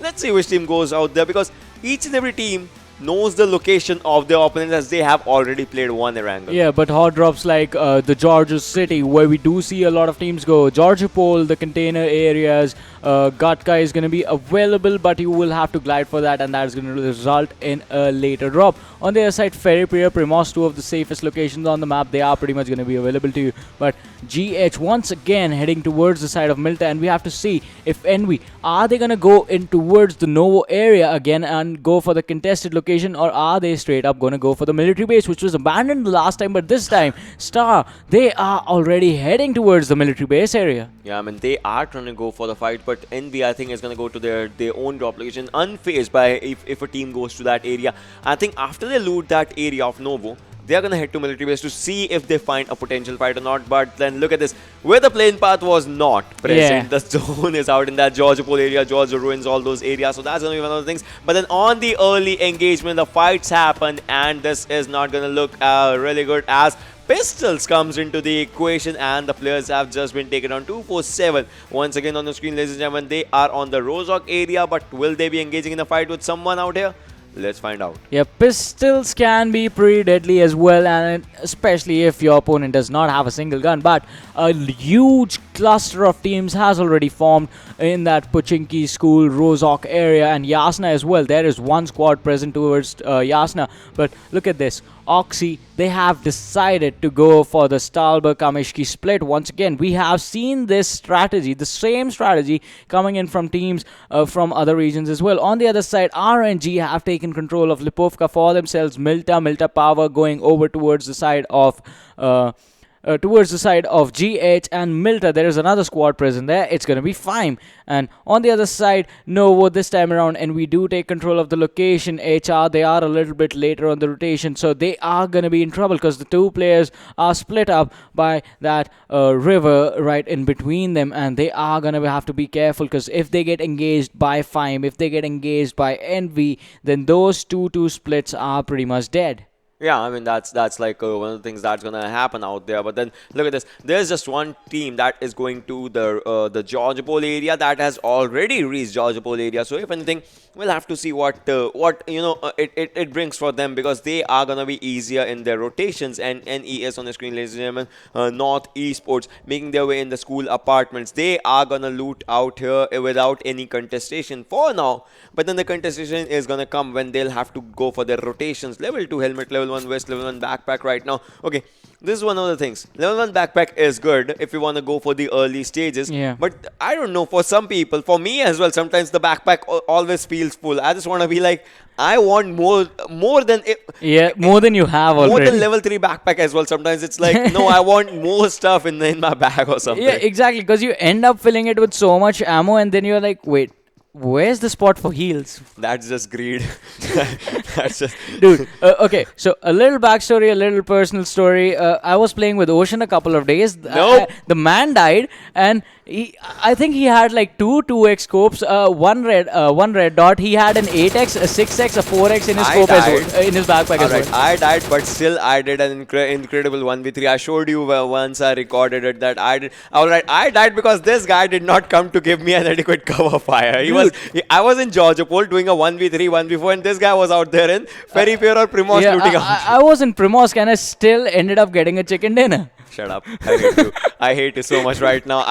Alright. But still, what can I do? I have to be with you only. So, but to be honest, look at this. Out there. Tough Thor is out there with his M16. He has an extended mag. That's a really good thing. Charlie is out there from team number 7. That is FTF Esports. I mean, these areas are good areas. Severny, like, these are kind of underrated areas if you want to go for these areas. Like, the loots are really good. And there was a match we casted for wildcard. You remember three teams dropped on that Severny's area. That was just incredible for an early fight. Yeah, that was incredible for an early fight as well, and it is always going to be incredible. Severny is surrounded by a lot of houses, but getting out of that area is what causes trouble for the team. But on the other side, fine, once again, they have control of the Milta for themselves. On the other side, one thing that I would like to point about is that GH is also present in this location. So, fine, they have to be careful, because they can be spotted by the players from the side of GH once they are trying to rotate out of Milta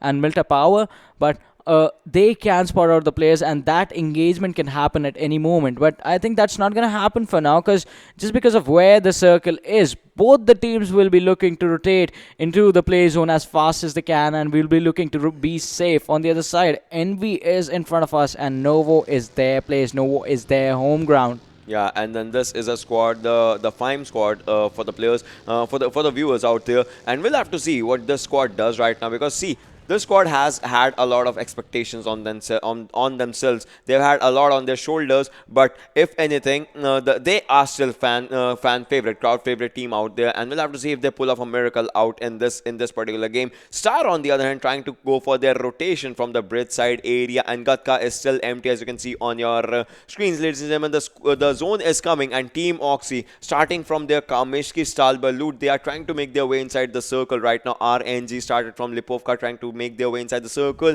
and our team number 8, that is Gaming Hub, has started their rotation from Milta Power. That seems like a really good thing. Like, the team drops at Milta Power where no other team actually goes. They have good loot as well, and they are incredible with their firepowers as well. So we'll have to see what Gaming Hub gives us in this match. Yeah, we will have to see, because even in the last game, especially the last game on Miramar, Gaming Hub had an early exit. The two before that, they were so close to getting those chicken dinners for themselves.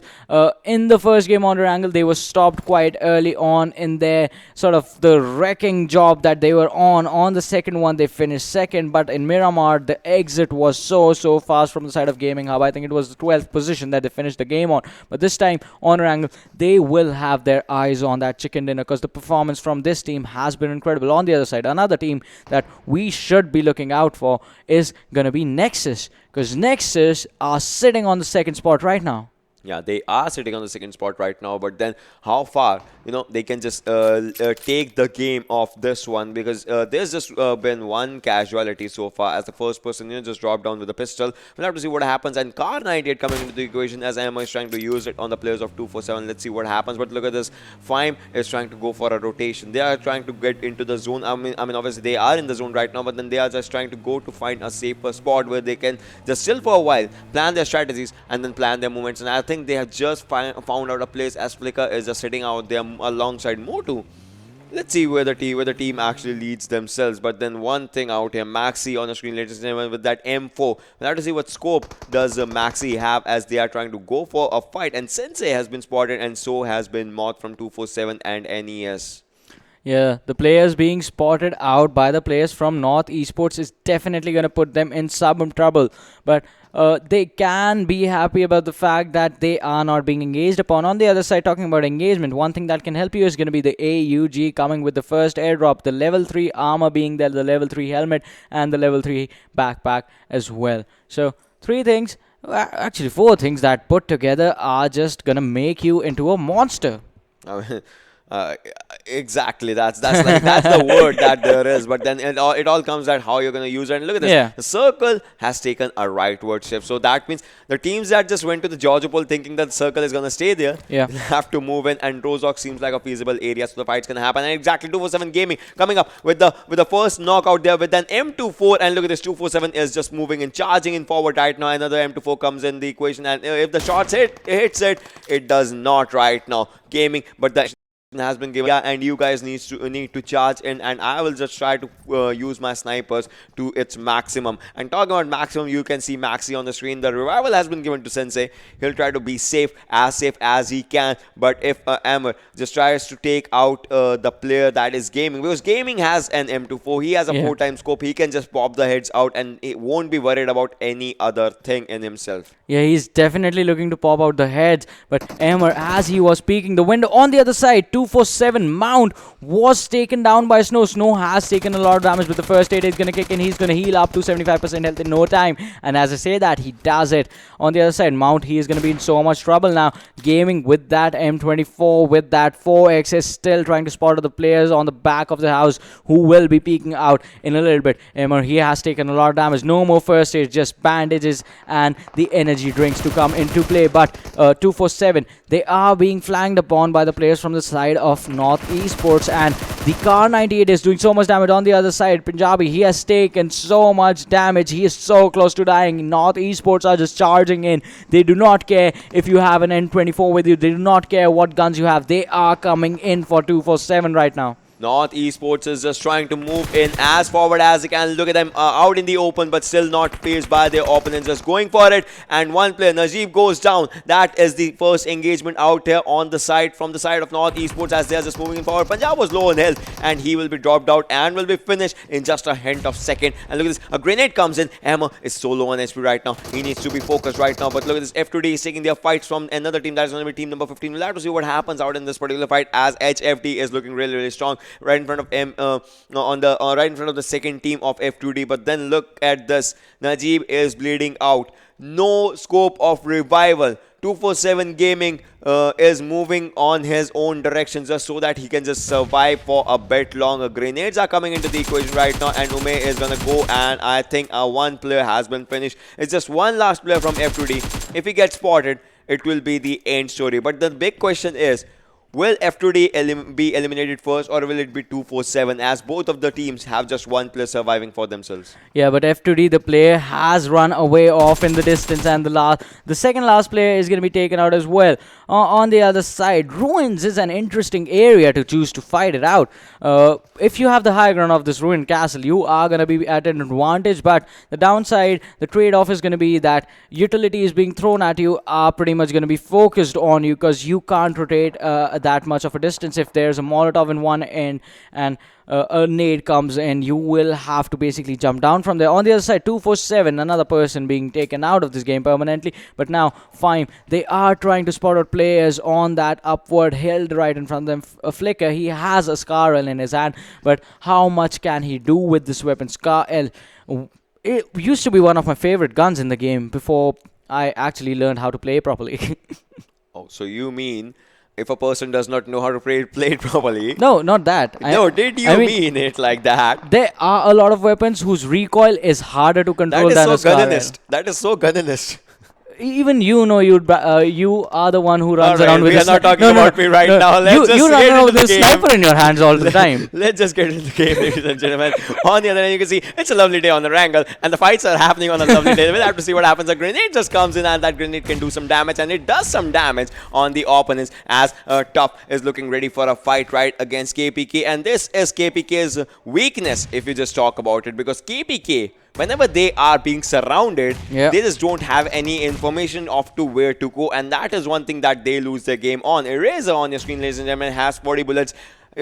I mean, he should be knowing that the gun can go to 47 right now, but still is using 40 bullets right now so that he can, go for an early engagement. Has a fully healed out there, and the grenade actually comes in from KPK Viper. KPK for the first time going on an aggressive mode right now, takes down one player. That is going to be something really interesting and amazing as Viper can go for another grenade, but I think Viper has given the information, would like to charge in if he wants to, but still, yes, right now, this is the best time. This is the best time for KPK to charge in.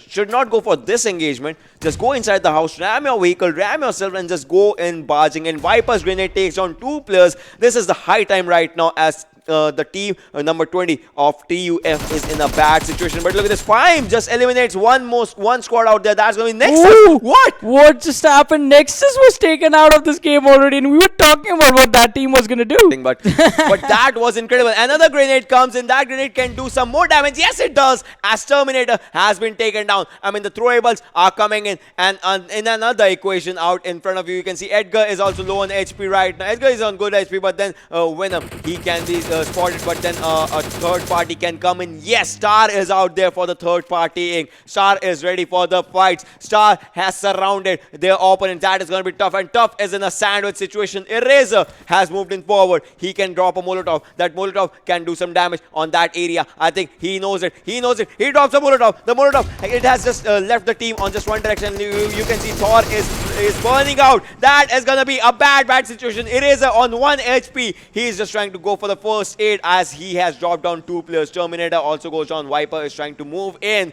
and this can be the end of team number 20. That's going to be TUF. The first person goes down. Eraser once again trying to move in forward. M16 in his hands. One player is not going to be enough for the movement right now. Two players, three players. Edgar is taking players in his hands right now. Goes for a 1v3. Can he just do a 1v4 with another squad right next to him? Viper just trying to move into forward right now, but will Viper go for it as Blaze is low on HP? But look at Edgar. Edgar jumps in. Edgar goes in. One player down. Two player down. Spots the third one. Shifts his gun. Has DP in his hand. Will DP do the damage? Yes, it does. Edgar is low on health, but then that won't be enough as TUF gets eliminated on the 15th spot. Alright, finally KPK Gaming a compound fight for themselves, but that also took a lot from the team. One of the players was not, taken out entirely, and 3 were knocked down. That's going to be so much healing utility, so much ammo being wasted from this game. But once again, the circle is moving towards the northwestern side of Pochinki, and it's going to be in the open area this time around.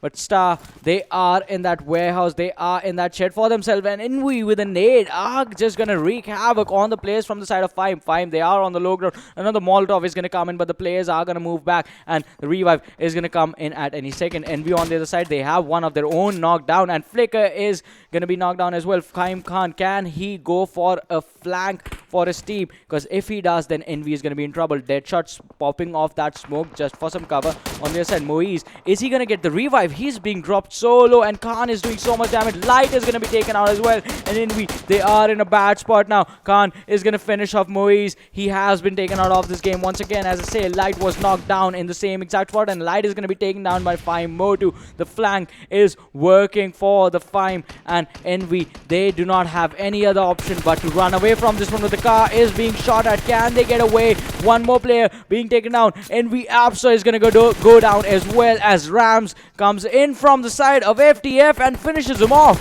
The game of comebacks from Fime right now. This team has 6 kills already, with still 40 plus players surviving in this area of Erangel. I mean, this team is just obliterating each and everything. Flicker is moving in forward, Khan is moving in forward, Motu is moving in forward. Deadshot, the lone survivor from Envy. Envy was looking in a really good spot right now, but the team of Fime, I mean, the competition is on the other end. But look at this, FTF takes down Fime Flicker.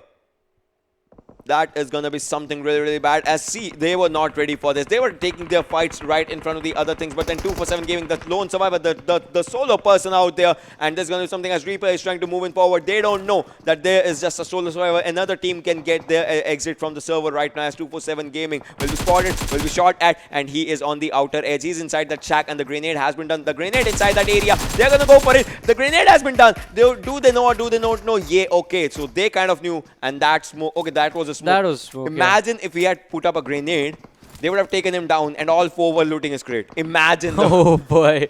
I do that. That's just an evil play, Ocean. I know. But yeah, you have to be evil in this game as well. Hey, I die, but you guys die after me. So points are points, right? Points are points. You don't get points after you die, to be honest. Those 4 kills are just free kills and nobody gets that. But to be honest, that's not points. That's just playing with the mentality of your opponent. That's just disappointing them. Yeah, only them. Yeah, exactly. So out there you can see another squad just gets eliminated as F2D Esports just make their exit on the 13th spot. 12 teams remaining, 41 players alive out there. We'll have to see what happens as Prime Flicker is still trying to spot some players, pop some heads out. The circle is kind of centralized and there's just one team inside the circle right now. We'll have to see which team is it. It's team number 8, and that is Gaming Hub, a team that is still surviving for the chicken dinner that they desperately need right now. So Gaming Hub is out there. Fime is out there. We'll have to see which team actually makes it out, or will there be any other team, as there are so many good teams just trying to fight out their way, as North Esports' Maxi has been taken down out in this fight, and Khan is low on health, just barely surviving at 1 single HP. The magic HP was where he was surviving, the magic pixel, but still he's just trying to make it. KPK taking another fight in their hand. The game of comebacks is still showing its wonders, as KPK is taking the fight in this warehouse right now. They have had 5 kills so far, 2 players remaining. A smoke can actually come in handy, but right now look at this. KPK's 3 players just trying to move in, just trying to barge in. If they spot someone, that's going to do something. But still Star Knight and Star Crypto. Star Knight with a grenade, a low toss grenade. Can he just go for it? He throws the grenade. The grenade comes in. The grenade goes out, but that's not going to do any damage until and unless, yes, exactly, the players are in the proper proximity. That's going to be something. But then Hamzat King would he like to go in, as one of the players just bars in, just spots one player, and he's just going for it. He will be taken down. But then what's going to happen? The second player has been taken down as well. Star Knight is taking the fight. So the 1 HP survival right now for this guy. Look at this. He does not even have that HP, but Phantom with that Uzi can actually just take everyone out. And I think that is going to be something with just one player, Viper, surviving out for the team. And Knight has his full HP right now. He's also going for a revival. So revivals are coming in handy. And the game will once again start with the initial fight. Team Envy gets eliminated on the other hand, as it was just Deadshot, the solo survivor. And now he has also been taken out of the equation. One thing, one player still needs a revival from the other side. Will it happen or will it not? That is going to be one question from KPK Gaming. That is definitely going to be a big question. But on the other side, RNG right now going up against FTF. The car being blown up, so much damage being given, 2 players being knocked out, 2 still standing, but one of them is surviving with 5 health. And the Rich being peeked off is not going to work for Allah. Then he's going to be knocked out instantly. But how long is FTF going to survive in this one? For how long? Oh. Not long enough, I think. They just died in like 10-15 seconds after we saw them on our screen. Charlie, the last man, was taken out with a Uzi, in fact.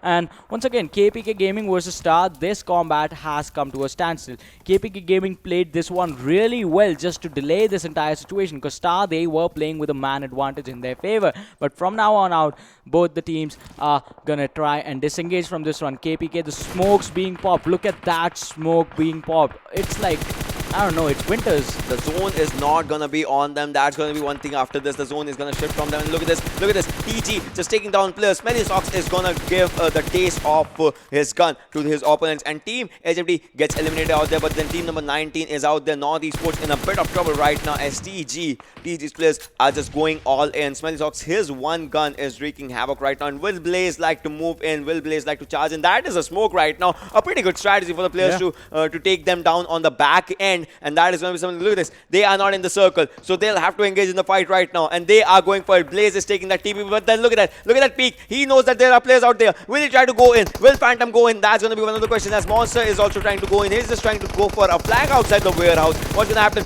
happen? Crypto takes down one player inside the smoke, and just one player remaining out in this area, as Viper is going inside the circle right now. Will Crypto go for it? As you can see, this is going to be really, really bad. 2 players have been taken down. Just 1 player remaining. Viper, where is he in this fight? Here is he in this fight, just waiting. He has a flank. If the players go out in the open, he can take all of them down. Team HR gets eliminated on the 8th, and KPK Gaming makes the exit on the 7th position finally. On the 8th position, sorry. Yeah. Finally. Viper was trying to crawl his way in, but RNG just showed up out of nowhere. And now Star, they have to engage in a second fight, but on the other side, TQ solo king. He finds a player. He goes down. Wasn't able to do anything. TG solo king. What happened there, buddy? What happened? Oh, it was 5 Motu that happened. He was just proning. He was just proning out there, just trying to wait for the perfect moment where he can, just take a person down. And I think the smokes are coming in handy because they need those things. Obviously, the covers that they want to make in these areas, in these scenarios, that is one thing we'll have to see. And TGs, they are going for revivals, going for first hits to pop up, because after this they'll have to get inside the zone, they'll have to get inside the circle, because that's going to be an important one. Overcommitting right now is not going to be a good choice. 0 seconds remaining. The circle is slowly and steadily coming in, and right now I think Modu, if he spots one player, he's just going to go for it. One player is down, the other player still surviving, still barely making it out, and Matt can spot them, but then they spot him even better, and they make their exit on the 6th position. The real TG with 2 kills out there. And final 5 teams gaming up. This can be their game if they go for it. Oxy, they can go for a second chicken dinner once again in the Erangel. 5, the fan favorite team out there, they can go for a star. The team that eliminated the big names can go for their, and RNG still surviving with all their players. Which team is gonna get the final chicken dinner out there in the second day? Their first day of Group C and D, but the second day of Pakistan. This is gonna be a big question out there. That is definitely gonna be a big question, and once again, this circle is out in the open, so all the players are proning. But if you're proning on the downward slope, you have to be careful as well. You can be flanked upon, but on the other side, Fime right in front of RNG, and look at this, Stars, they are quite far behind. 2 players. Phantom, he's so low, needs to heal up before he comes in, but Oxy Reaper with that car, he's gonna be spotted out, and Sneak is gonna take him out. Blade on the other side went down as well. Sneak is gonna go out to GH Knight. Gaming Hub still in this fight with all 4 players alive, and Oxy is gonna be taken out by Gaming Hub and Fime working together. So now one of the strongest team has been taken out. Oxy is out of this game, but Fime, they have 14 kills on them, and KMD from Gaming Hub is not gonna let them have this chicken dinner for themselves. Fime Flicker, he was spotted out. A lot of damage, tons of damage being given away to the side of Fime. They are still surviving. None of the players were knocked down, so that is one thing that they're gonna be happy about. But Gaming Hub, if even after the chicken dinner they want to stay in the first position, they need a lot of kills, because right now if Gaming Hub gets the chicken, Fime is on the second, Fime is definitely going to take the first in the standings. They are going to go for it. They are going to go for all the kills that they can get. As you can see, RNG's winner is taking its fight from Star, and Star Knight has been finished. That will be the elimination of Stars. 3 names out here, ladies and gentlemen. Gaming Hub, Fime, and Team RNG. Which team is going to win, as we have a 4v3v3 standoff right in front of you guys through this drone shot. As you can see, the final circles are going to come in really soon. This is the 7th circle, and after this it's going to be 8th circle. 26 plus minutes into the game, and Fime Flicker still trying to spot some players. They have lost 1 player, but they haven't lost a single hope right now for themselves to get a chicken dinner.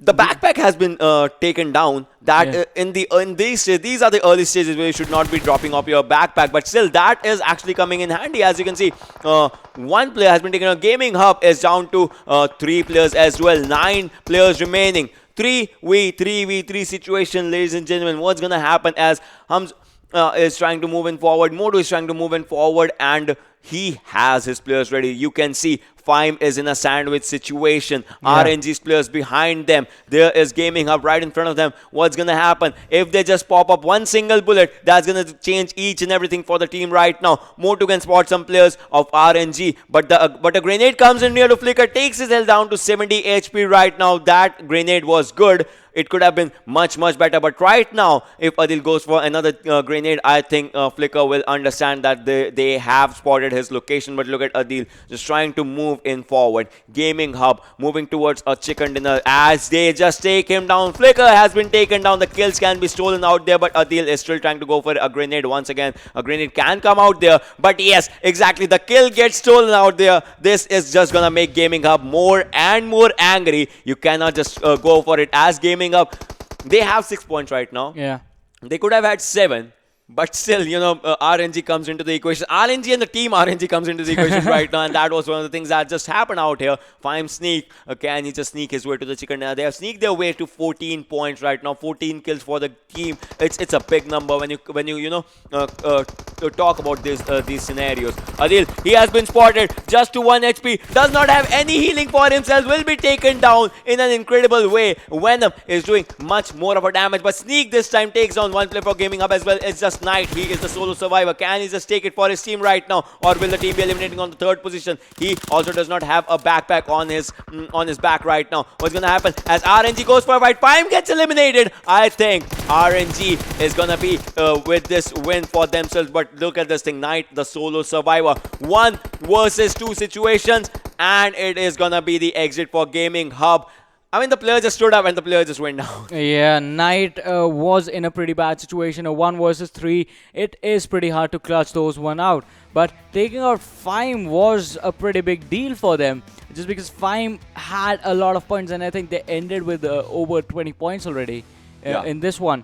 So this was an amazing performance from the side of Fime. But on the other end, we saw Nexus take an early exit. The first team to get eliminated. Yeah. And that was done by Team Fime itself, if I'm not wrong. So that is like how, you know, we were talking about the team getting chicken dinner or something or with good points, but then it all just went down in all the scenarios. But then let's have a look at who was the MVP for this particular game, as RNG had that chicken dinner. Yeah, and it is gonna be HTeamXRange with 4 kills, 685 damage, and 7 kilometers distance traveled.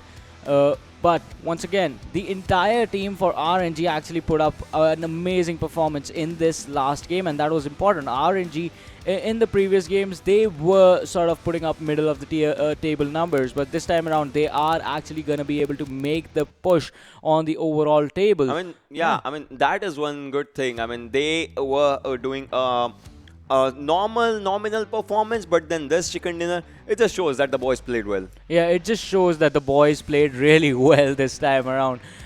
But on the other side, the boys that I want to talk about, it's going to be the players from the side of Fime. Incredible amount of kills that they did. 14 kills before they just went out, if Yeah. I'm not wrong. But then all that we'll have to see when the overall standings, you know, for this particular match actually come. But then one player has one impact on his team, but then 5 players can have each and every individual impact for their team. So let's just talk about the top 5 players of this particular game of Erangel. You can see Fime is going to be out there. Yes, it is. Yeah, 2 players from the side of Fime, 6 kills, 5 kills on both of them. 3 in fact. Sneak is there on the 5th spot with 3 kills, and GH Knight is there as well, 4 kills, 616 damage. And the MVP for the game is going to be on the 3rd spot, 4 kills, 685 damage. So once again, Fime put up an amazing performance in this game, but in those last situations, just that, as you said, quick decision making seems to be the factor that sort of teams have to rely upon. And another thing is going to be the RNG, not the team, but the randomness of the game. The randomness of the game. The RNG is basically a factor that affects these kind of games. That is the randomness of how, you know, each and every particular formula works in the game. When you just go from your landing spot to your picking up the guns, as the guns are randomly generated, the circles can be kind of random with the initial circle and all those things. So there are kind of some things that just come into the equation. But then let's just have a look at this particular game standings. As we know, there was a team that did incredibly well, but then there is a team that has the chicken in their hands, and RNG with 11 kills is out there on the 1st position. Once again, RNG, 11 kills, 31 points in total. But Fime, look at this, 15 kills, finished on the 3rd position, but 25 points. And Gaming Hub as well, they finished on the 2nd, 21 points. So top 3 teams, all a lot of points for them. But as we drop down to the 4th, the difference in the total points earned is massive. From 21, we straight away go to 12 points towards the Stars, who was on the 5th, and KPK Gaming on the 5th position, North Esports on the 6th, the Real TG is going to be 7th, and Team Oxy is VFX Oxy is going to be on the 8th. Yeah, I mean, there was a drastic drop from 21 to 12, but then those 9 points were taken by KPK Gaming, and KPK Gaming had a really good game this time for the first time. HFD on the 9th, on the other hand, FTF Esports on the 10th, Team HR on the 11th, F2D Esports on the 12th, Team TUF on the 13th, 1 NV making an early exit on the 14th, 247 on the 15th, and Nexus team for the first time was out there. So we'll have to see what actually happens. Yeah, we will have to see what happens with these teams when we add their scores to the overall scoreboard and how they move around. Because Nexus taking an early exit from this game, that is going to be quite unfortunate. But one thing that we are pretty much going to be sure about is going to be that Bablu is still going to be on the first. I mean, yeah. I mean, even if Nexus had a good game, Bablu was still supposed to be out there on the first. But then let's see which team is out there and which team is out there and not out there on the overalls. As you know it, Team Bablu, uncontested, unfaced, is going to be on 116. And Nexus had 71 points till the previous game. Yeah. Right now they have 72. Still at the second, I mean, unfaced out there. But RNG, look at the push that this team just got with its one and only chicken dinner right now. Is on 65 points, is on the third position. Seems really good. And so did Gaming Hub. I mean, they have had a consistency, second position in 2 games. So that consistency kind of shows out there. And 60 points to Gaming Hub on the 4th position. Team NV dropping down a little bit, 5th position for now. FIME is going to be 6th, and Team VFX Oxy is going to be 7th. LOU Esports dropped down from the 2nd position that they were on before the day started to the 8th for today. I mean, as of now, this is a drastic drop, but then LOU will try to contest it once again. I mean, this is going to happen out there. So the difference between Nexus and LOU is not that much. I mean, it's 21, but then we'll have to see what happens as the next set is going to be right in front of you. Rogue Nation was out there on the 9, Portal Esports on the 10, 2xOfficials on the 11. The points are dropping not drastically, but still kind of consistently. 47, 47, 45. R3D Esports on the 12th with 40 points. Team TUF on the 13th position with 37, Arkadians on the 14th with 34, North Esports on the 15th one, and RSxTeamx is out there on the 16th after the second day. Yes, the top 16 teams, but moving on to the next 8, we will have the teams that are going to look to solidify their place even further. It's going to be Freestyle on the 17th, the Real TG on the 18th, TeamBTK on the 19th, the Stars on the 20th, Team HR on the 21st, Diffuse on the 22nd, FTF Esports on the 23rd, and 24th position taken by Team H2E.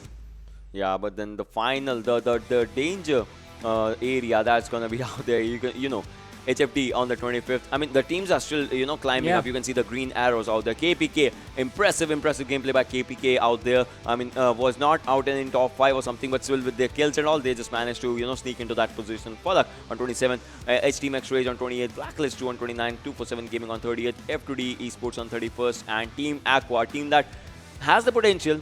We'll like to see what happens when this team comes back in the playground, and that's going to be out there as they are on 32nd right now. Yeah, definitely that is going to be important. And once again, these are the group stages. From here on out, if you want to play in the semifinals, you don't have to win the group stages. You just have to stay in the top 24. Yeah. So eyes on the prize, obviously, but objectives are going to be important as well. And we have seen this in one another region as well, wherein the team barely qualified with just 1 point, but moving on to the semi-finals, they put up amazing performance. Yeah. I mean, those all things have happened. We have seen the overall points, we have seen the MVPs and all, but then there's one more thing that we just crunch our numbers. That is going to be the kill leaders. You see, there are players who put an impact, but then there are individuals who just go for it. And Bablu Picasso still standing out there with 19 for him, for his team. Bablu goes out there on the 13th, and we have Shaw on the 13th as well. I mean, this guy is slowly and steadily picking up the pace, and he is picking up an incredible pace. And Fime Flicker making his way on the 12th, and Bablu Tyrant on the 11th with 1992 damage for himself. Yeah, and the kill leaders being shifted around just by the new players coming in. But moving on towards the next 5, it's going to be Wolf on the 6th position, 11 kills, and Bablu Danny is going to be the 7th, 10 kills to the guy. Gaming Hubs KMD is going to be 8, 9 kills. Nexus Hunk is going to come in on the 9th spot, 8 kills for the man, and Portal Esports Wolverine is going to be on the 10th position, 8 kills as well. Yeah, he's still going to be out there.